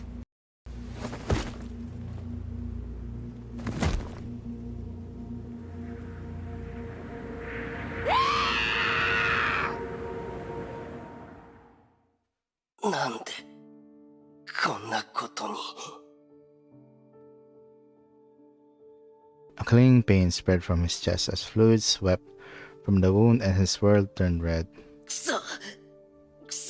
The face he remembered slowly froze over. こういうことか。何もかも昔のまま。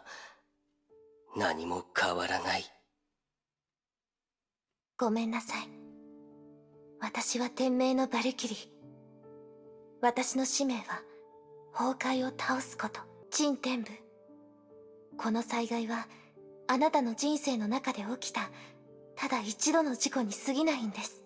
私のことは忘れてください。アナ、待って、マナ！なんで君はいつも俺から逃げる？いつも感情を心に閉じ込めるんだ。俺はただ君のそばにいたいだけだ。なんでこんな願いすら叶えられない？ Crimson gave way to darkness. A veil shrouded him and ushered him to the end of his life. The last thing he remembered was her cold, hard face. 誰か教えてくれ。俺は何を間違えた？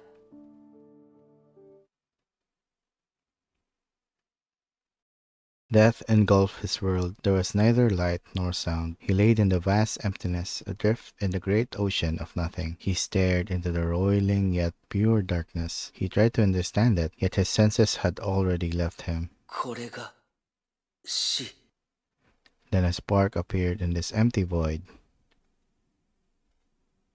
It sprouted, sank its roots, and began to grow. The spark soon became a glowing tree with twisting roots that nourished a massive crown. A crown of branches, twigs, and leaves that gave off light as well. ここは What?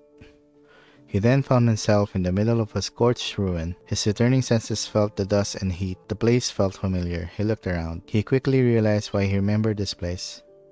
お兄ちゃん、どこにいるの？ Oh my god, お兄 dude. ちゃん、 Stop. 助けて。早く助けて。変分。 For a moment, Owl thought it was a near-death vision. Yet the heat, dust, and blood that flowed from the cracks were simply too real. 変分、ここだ。お兄ちゃんはここにいる。 He wanted to rush forward, but his body was trapped and refused to move. He tried to shout, but no voice left his mouth. なぜこんなの見せるんだ。一体なぜなんだ。 The sound of footsteps caught his attention. There was someone else in the ruins. アナ Anna Shariak, the Valkyrie who saved them, stood within the light just as he remembered her on that day. 妹、塩分を助けてやってくれ。 While he shouted voicelessly, the trapped girl extended a trembling hand. お姉さん、助けて。アナ、助けてやってくれ。何をしてるんだ。早く彼女を助けてやってくれ。アナ。 Why is she... Okay. He suddenly saw something unfamiliar in her eyes. What? The Valkyrie backed away slowly, turned around and ran away. アナ、 Why? アナ、どこに行くんだ。 Al was dumbstruck as the fleeing Anna disappeared into the darkness. Something alien woke within him. It reached out in its attempts to break free. ありえない。ありえない。ありえ。 Sorry. He began to feel afraid. He tried to mend the cracks in his heart, but the fractures only widened. なんでだ。アナ、なんで助けなかったんだ。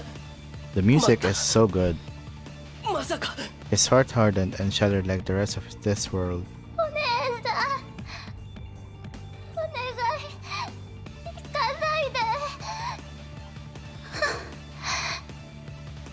誰か助けて、助けて。 Her voice grew weaker. Her tiny hand struggled to hold on to something in the air. It grasped and struggled before falling into the ground, never to be lifted again. Oh man. His chest ruptured as a mass of glowing tendrils erupted from his body. The tendrils then wrapped themselves around Owl, engulfing and dissolving him completely. なぜ、なぜ。アナ、なぜだ。なぜ俺を騙した。 What? He roared with a nameless rage as the world twisted and cascaded around him. なぜ妹を見捨てた。君は栄養なるバルキリーだろう。 Oh my god. 教えてくれ。なぜなんだ。 The maelstrom of chaos raged, and the human named Chen Tianwu perished. What? Jesus Christ, that was so intense. 袋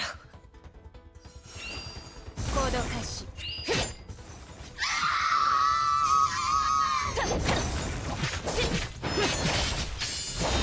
一刀両断。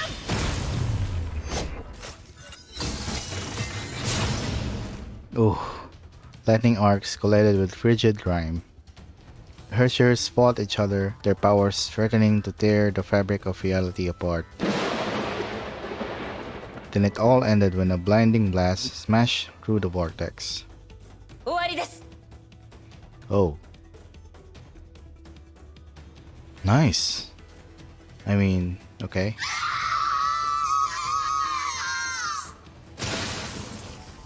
The stricken Hersher gave a scream louder than the thunderous cacophony. The blade pierced the ice, went through her body, and left a wake of bloodied snow. And with that, the Hersher collapsed onto a bed of flowers. May approached the ice Hersher slowly, her defeated foe remained unmoving. To capture the Hersher, May dealt that blow carefully to avoid the enemy's core. あとは渡りガラスが戻るのを待つだけ。 A sense of fatigue washed over her. She suddenly felt much heavier as strength left her limbs. May quickly realized that it was not the fault of her body. Another had dealt the blow without her knowing. これは重力。 Gravity? Oh shit.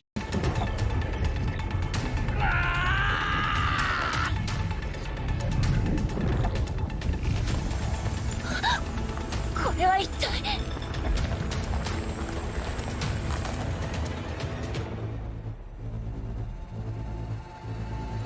What What?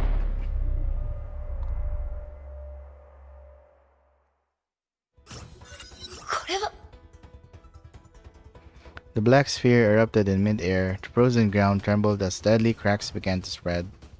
Giant spikes of ice burst forth from the ground before breaking free and flying straight towards the black hole. The entirety of Coral was being ripped apart. Jesus Christ, man. Where should I go? Here. I should go back.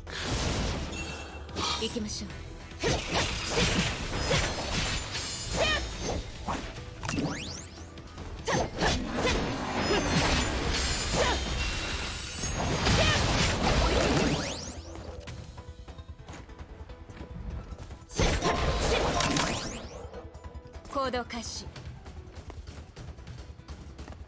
Oh my god, the screen is shaking.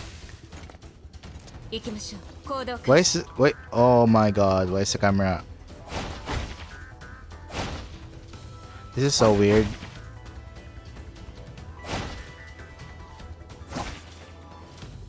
Okay, this is weird. This is very weird indeed.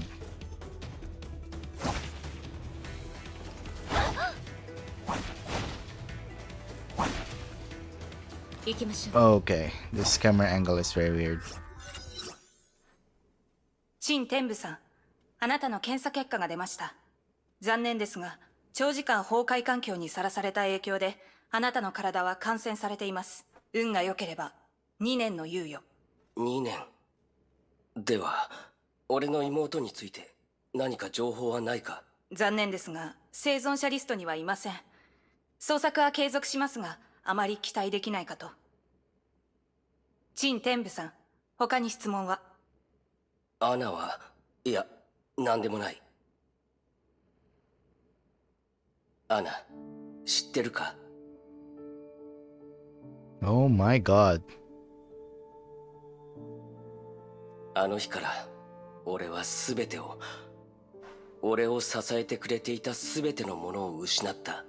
何を間違えたのか、どうすればよかったのか、未だにわからない。何もかもが無意味に感じ、何もかもが遠く感じた。俺は自暴自棄になり、自滅の道を歩んだ。それから絶望は無力、低感、そして心配へと変わり、やがて君を最後の希望と思うようになった。俺たちだから俺は崩壊を調べ、天命を調べ、君に関するあらゆることを調べた。俺は君と再会するためのきっかけを見つけた。ヨルムンガンドに入り、幹部になり、君の行方を掴んだ。いつか君と再会する日を夢見ていた。同時に今の俺は君に会う資格がないのではと恐れ、俺の体はもう人間ではない。俺の命もそう長くない。君の見えないところで君を見守るのが俺の願いだった。ただそれすらも贅沢な願いになってしまったようだ。アナ、君に感謝すべきかもしれないし、君を憎むべきなのかもしれない。 Oh my god. だが君がいなかったら、俺はとうにあの廃墟で死んでいたことは確かだ。だから、アナ、この命は君に返そう。すべて君に渡し、俺の力も君の一部になる。 What? この世界に俺たちの居場所はもうないが、もしチャンスがあったら、アナ、俺の分まで生きていてくれ。 Coral Hersher Research, a summary. Redacted. The event has spun out of control. A second Hersher appeared in Coral within 5 hours after the birth of the Hersher of Ice. The second Hersher has been identified as former World Serpent Officer, codename Owl. Second Hersher. So he is the fifth Hersher. This Hersher's birth triggered a powerful gravitational wave eruption that destroyed 20 square kilometers of urbanized areas. We deduce this anomalous gravitational wave was generated by the Hersher itself. Repetitive data analysis found similarities between this Hersher and the ninth Hersher, the previous era, the Treasure of Earth. We also decided to adopt this as the provisional code name of the current treasure. Both Treasures of Earth and Ice are moving towards Central Coral for reasons unknown. We have been losing ground since the birth of the Treasure of Earth. Frontline forces have taken heavy losses and could no longer provide field command with additional intel. The situation is now code red and requires immediate assistance from HQ. Reply. Message received. HQ has dispatched reinforcements to Coral. From descriptions provided, the new Treasure appears to control gravity itself and has little to do with Earth, rocks, or minerals. Calling it the Treasure of Earth is quite confusing. PE records shouldn't be copied verbatim. HQ has held an official meeting to discuss this matter. A decision has been made to rename it as Treasure of Stars. Okay. Message received. All future correspondences shall refer to this entity as the Treasure of Stars. Got it. Jigsaw Base Camp, outskirts of Coral. 隊長、まずいです。サンゴ島に新たな問題が発生しました。落ち着いてください。何があったんですか？今、サンゴ島の崩壊エネルギーが急速に上昇中です。今までにないほどの反応です。また、爆発の中心地に異常な重力波動を検出しました。この重力波動は今もなお拡大中。そしてそれを上回る問題がこの異変の中で新たな律者反応が出現しました。 Durandal rushed out of the tent to check what she just heard and saw a black sphere and massive rocks in the sky. She then realized that the rocks were pieces of buildings torn from the ground itself. Jesus Christ.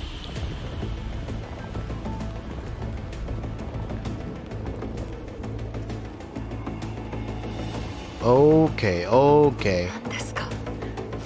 この怪物は。Oh, I know this one. Hershey Framestar? Isn't that the name of the boss? Jigsaw Base Camp, outskirts of Coral. 皆さん、緊急事態です。5分前、サンゴ島の中心で巨大な崩壊エネルギー爆発が発生しました。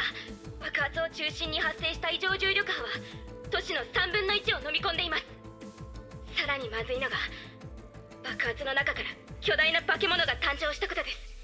該当生物を調査すると信じられないデータが判明しました。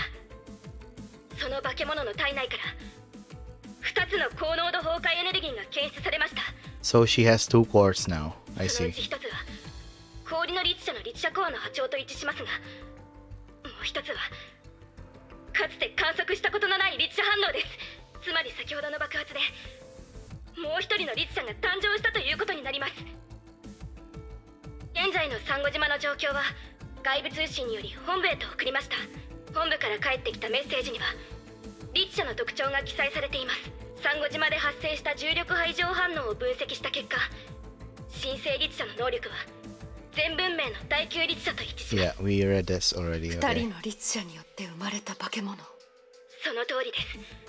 それまで不要な死傷者を出さないためにも、 No. 一時撤退をし主力部隊と合流してほしいと主教様はおっしゃっています。 Okay, let me read that again. The strike core is now facing a Honkai event of the highest severity. HQ is mobilizing all the forces it can.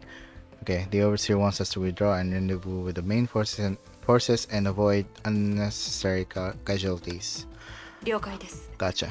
現在前線の損失はひどいですし、作戦を継続するのは難しいでしょう。アルビトルさん、撤退の指揮はあなたに任せます。皆さんを連れて撤退してください。隊長はどうするんですか？私はあの化け物の相手をします。なるべく情報を多く集めるためにも。でも危険すぎます。アルビトルさん、今の状況は私たちの予想を超えました。そして時間が経つにつれよりひどくなることでしょう。何もしない方が危険な選択です。でも副隊長は重傷を負っています。もし隊長まで。安心してください。リタのことお願いしますね。かしこまりました。隊長、お気をつけください。 Let's go. Okay, let's go.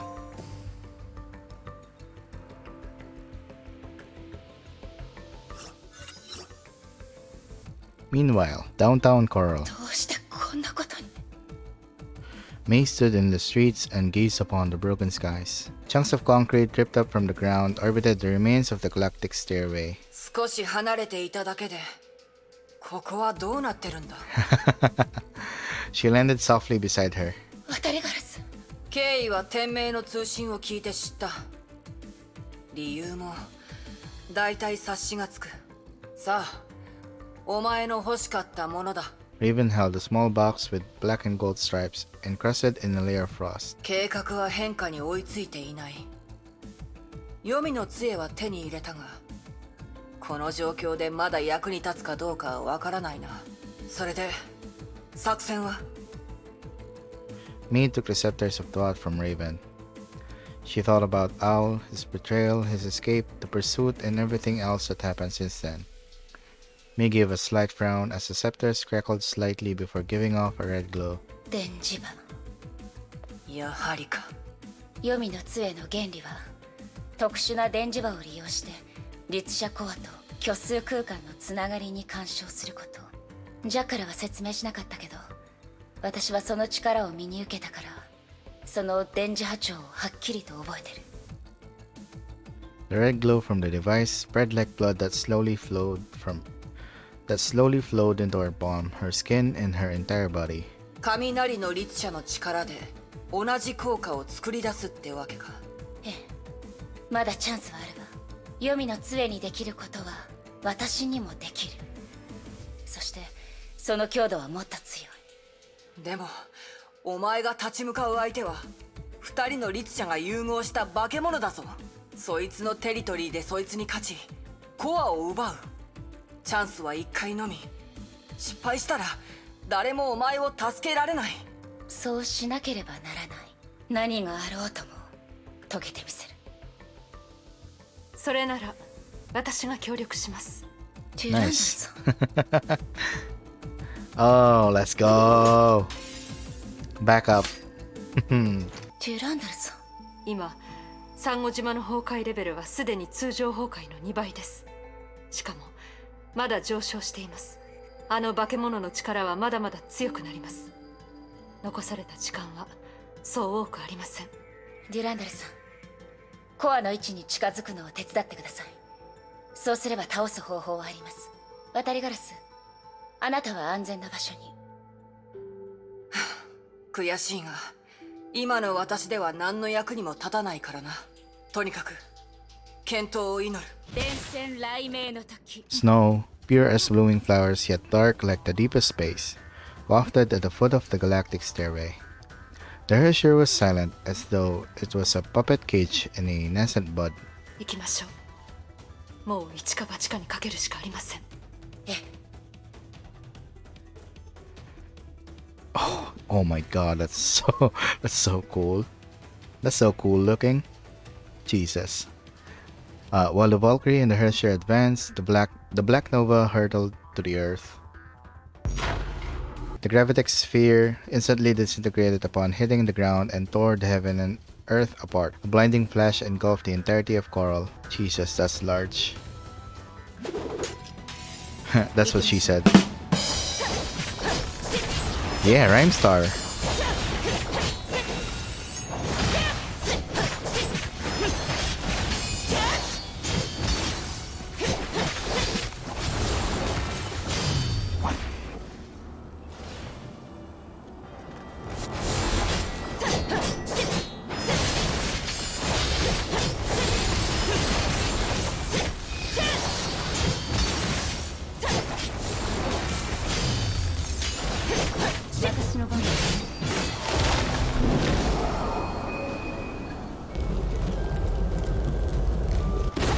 Jesus Christ.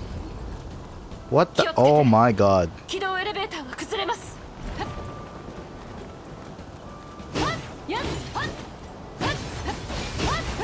こちらです。ついてきてください。こちらです。ついてきてください。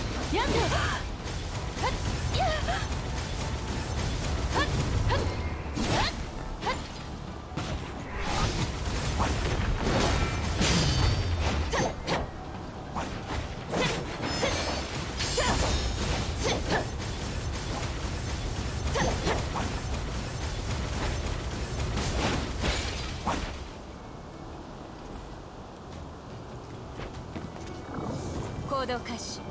行きましょう。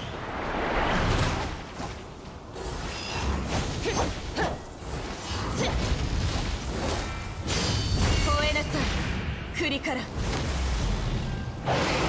It's such a cool boss fight though.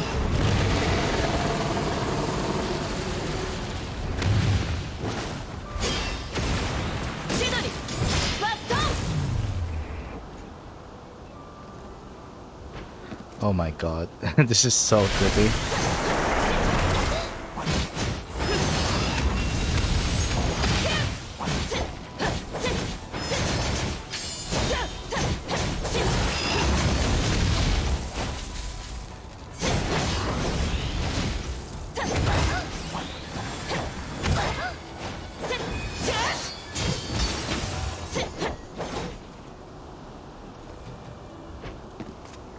Okay, here we go.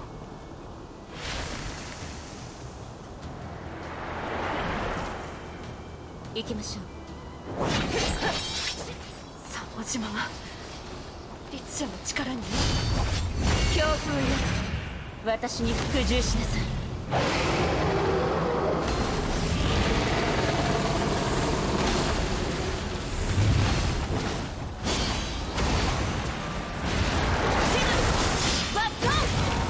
私の番です。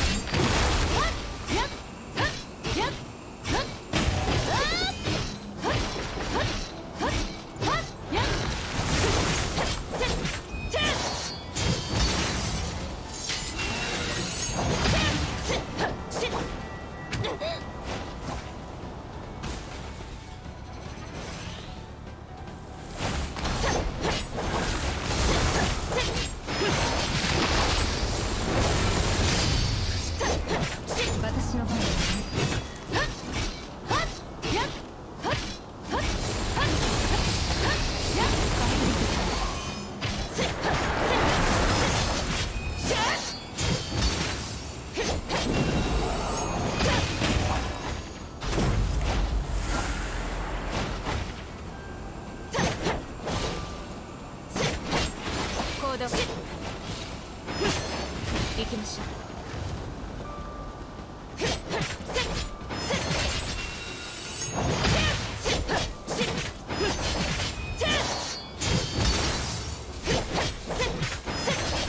強風よ、私に服従しなさい。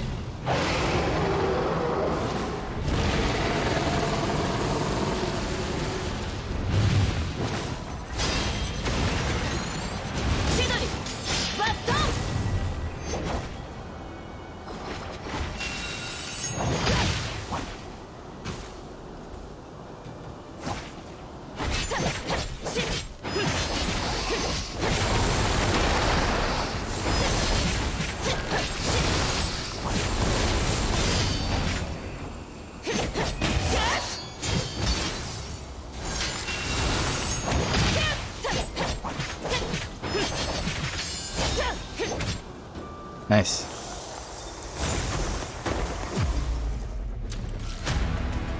Let's go, Dudu. 今です。おとなしく止まりなさい。 Oh. Oh my god. ここは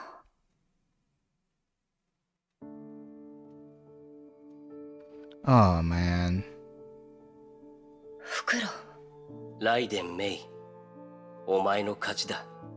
おめでとう。もう Oh, sorry. 終わったの。ああ、終わったんだ。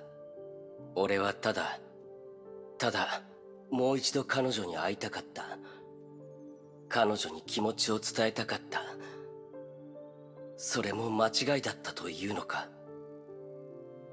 わからない。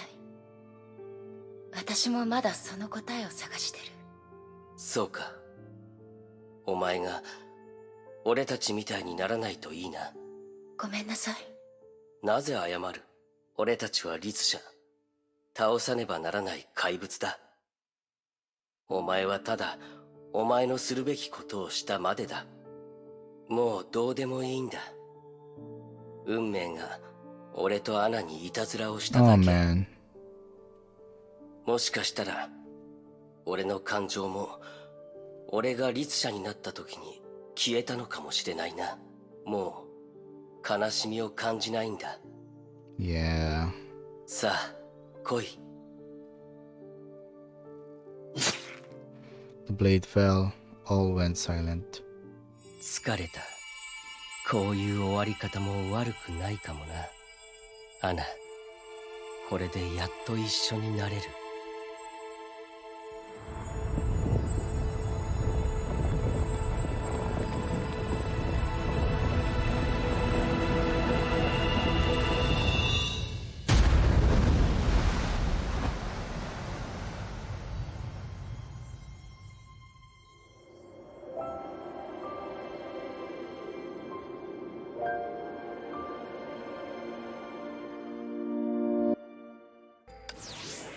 Hersher redacted event at Coral and investigation report. Warning: access limited only to research personnel with adequate clearance ID. Okay. A report on the Hersher fusion event at Coral, date 2017. Okay. Birth of Hersher ice, birth of Hersher stars, anomalous gravitational wave eruption in Central Coral, first confirmed visuals of the fused Hershers, death of the fused Hershers. Okay. Analysis of the Hersher fusion event at Coral. Redacted. Summary: the two Hersher cores generated powerful resonating frequencies upon contact, fusing their powers and creating a novel individual Hersher class entity. Further investigations revealed that the Hersher of Ice and Hersher of Stars had prior contact while they were still human. How this contact may have affected the fusion event requires further research. 3. Conclusions. The Coral event was a major setback in our efforts to study and understand the Honkai. The fickle nature of the Honkai and recently observed anomalies only confounded established knowledge about this phenomenon.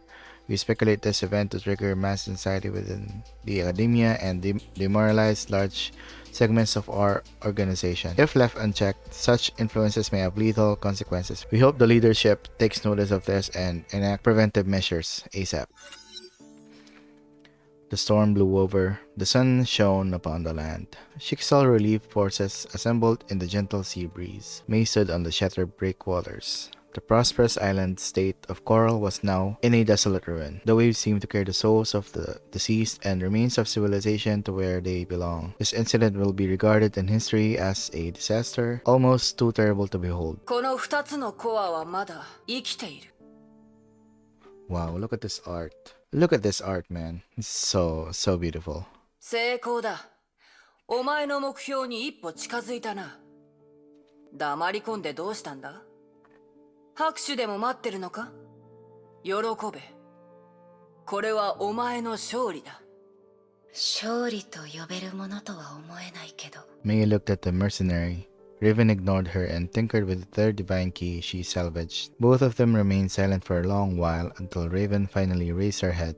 こんな結末、受け入れられないかもしれないが、私だって同じだ。誰もこんなことになってほしくなかった。だがこれが世界だ。世界とはずっとこうだった。She stood up and gave me a gentle pat. The two looked to the sun sinking into the horizon. Night would soon approach. だから、元気を出せ。お前には守りたい者がいるだろ。ほんの少しの弱さでも、相手を失うには十分な理由になることがある。今までずっとそんな気持ちで子供たちの相手をしてたの？教えないさ。そろそろ戻りましょう。戻る前に、もう一度フクロウに会いに行くといい。Raven said as she pointed to the beach in the distance. そこの海岸に、天命のバルキリーが、あいつとアナの墓を建てた。私もそこから戻ってきたばかりだ。Oh, that's so sweet. あいつは悪人であり、ヨルムンガンドは裏切り者を許さない。だから、お前と私の他に、あいつのことを覚えている人はもういない。Wow. And there's the pendant as well. The sun glowed red as it slowly sank. May arrived at the beach. A Valkyrie with flowing blonde hair took her attention. デュランダルさん。律者になってしまいましたが、アナさんは死んでも栄光なるバルキリーです。彼女は使命を果たしました。今はゆっくりと休んでもらいましょう。Durandal gave a salute and mourned the young Valkyrie. このネックレスは彼女の？ええ、彼女の大事なものです。いつも肌身離さず持ち歩いていました。May took out another similar necklace from her pocket. She acquired it when she seized the Hersher score. それならこれを返しましょう。May pieced the two necklaces together and placed them on the headstone. Oh, yeah. Oh, man. The combined necklaces basked in the setting sun and gave a brilliant azure glow. It seemed like a beacon lighting the way for those caught in a world between life and death. May gazed upon the headstone silently while Durandal turned around and left. The two parted ways as the sun shone for the last time on that day. Got it. A letter from Anna. Bianca, I hope this finds you well. I've joined the Snow Lotus squad in the Philippines and have been staying at the Manila Garrison since then. The place is really warm and wet. Yeah. Basically the Philippines in a nutshell. Warm and wet. I wasn't used to it at first, but I guess time does change things. This place, its people, and the culture are really different compared to what I experienced in Europe. I really hope I can invite you here. Though I haven't seen you for a while, I have been hearing all about your deeds and valor through the Shikesol broadcast. I'm really impressed with how you remain so dedicated to your goal. I've always remembered you as a rising star back in our time at the HQ. Everybody loves being around you and talk about your ingenuity, skills, and talents. But I know you're driven by your sense of duty.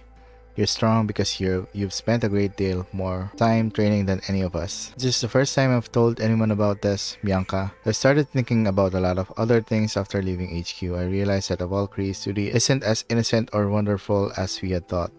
Nevertheless, I'm proud to be a Valkyrie. I will continue to train hard. One day will come and I'm just as good as you and we will be able to fight side by side. Oops, sorry, that actually sounded more like a challenge. Please pay no mind to that. I am not really good at expressing myself. Just know that I'm always your biggest fan. Good luck and Godspeed. Please also send my regards to Rita as well, as I've sent a small gift for her upcoming birthday. I pray she likes it. Anna Shariak, February 27, 2015. Hello, sir. This was the only reply from the sire of the World Serpent after the debriefing. 戻ってくるといい。教えてほしい。私が律者の力でコアを制圧し、奪い取ることも、あなたの想定内だったの。それは君自身が出した答えだよ。私が失敗したら、どういう結果になったか考えなかったの。君ならやれるさ。説明して。He was silent for only a brief moment. この崩壊で、二人の律者が誕生した。そして二人は一つになった。Okay. 一人の律者がもう一人の律者のコアを飲み込み、より強い個体になった。So what's your point? 君がしたのは、同じことさ。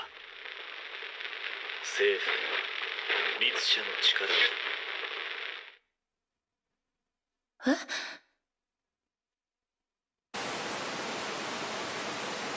どうした？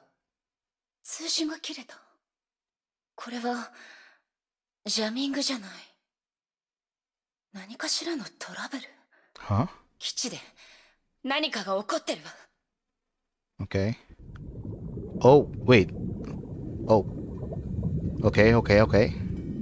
この果てしない夢の奥で変わり果てた自分を見つめる。What the hell?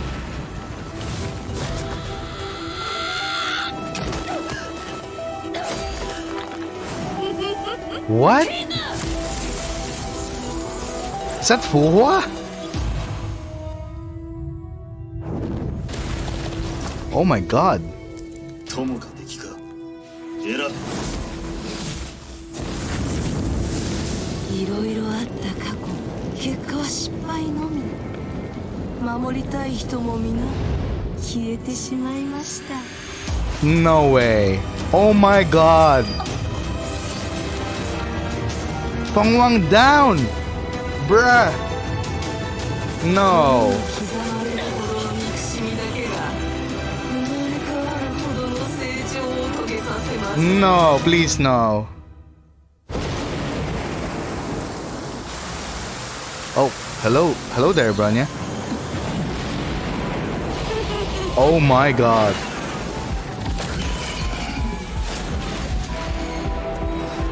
What in the world is happening right now?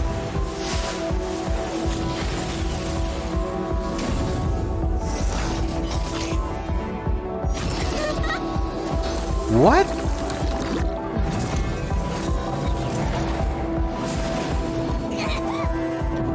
Oh no, no, no, no. 世界を望むままに変えましょう。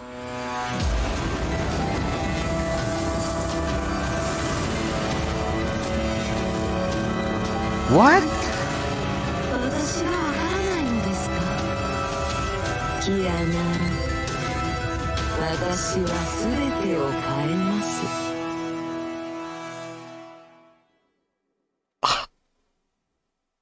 What the fuck? What the fuck?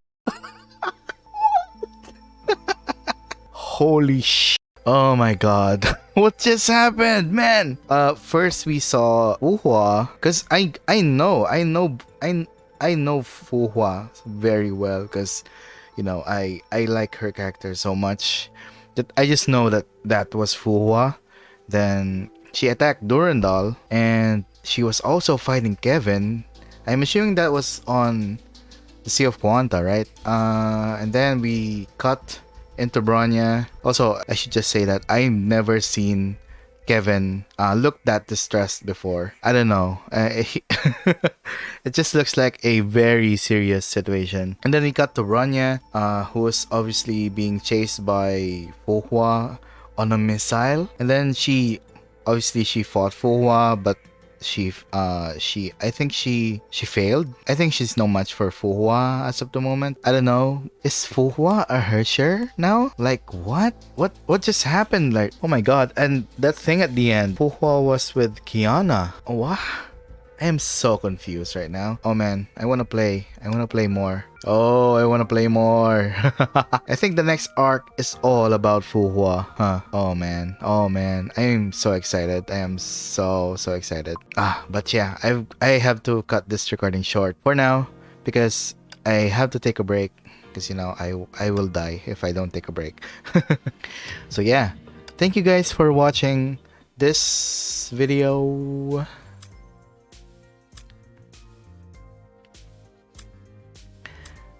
Should I get this? I kind of want this, but no. You can't tempt me. Oh, wait. This one. I need this. I need to pull for this.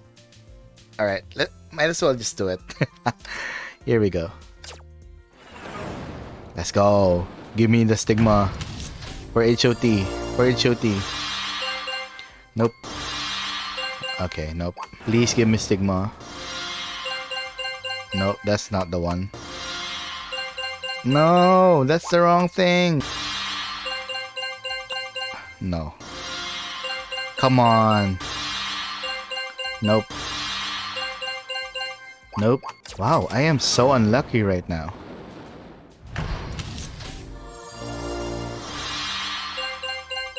Bruh.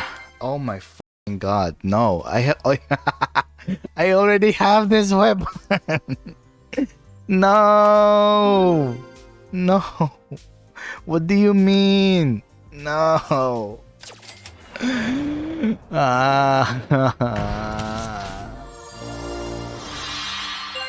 What the f?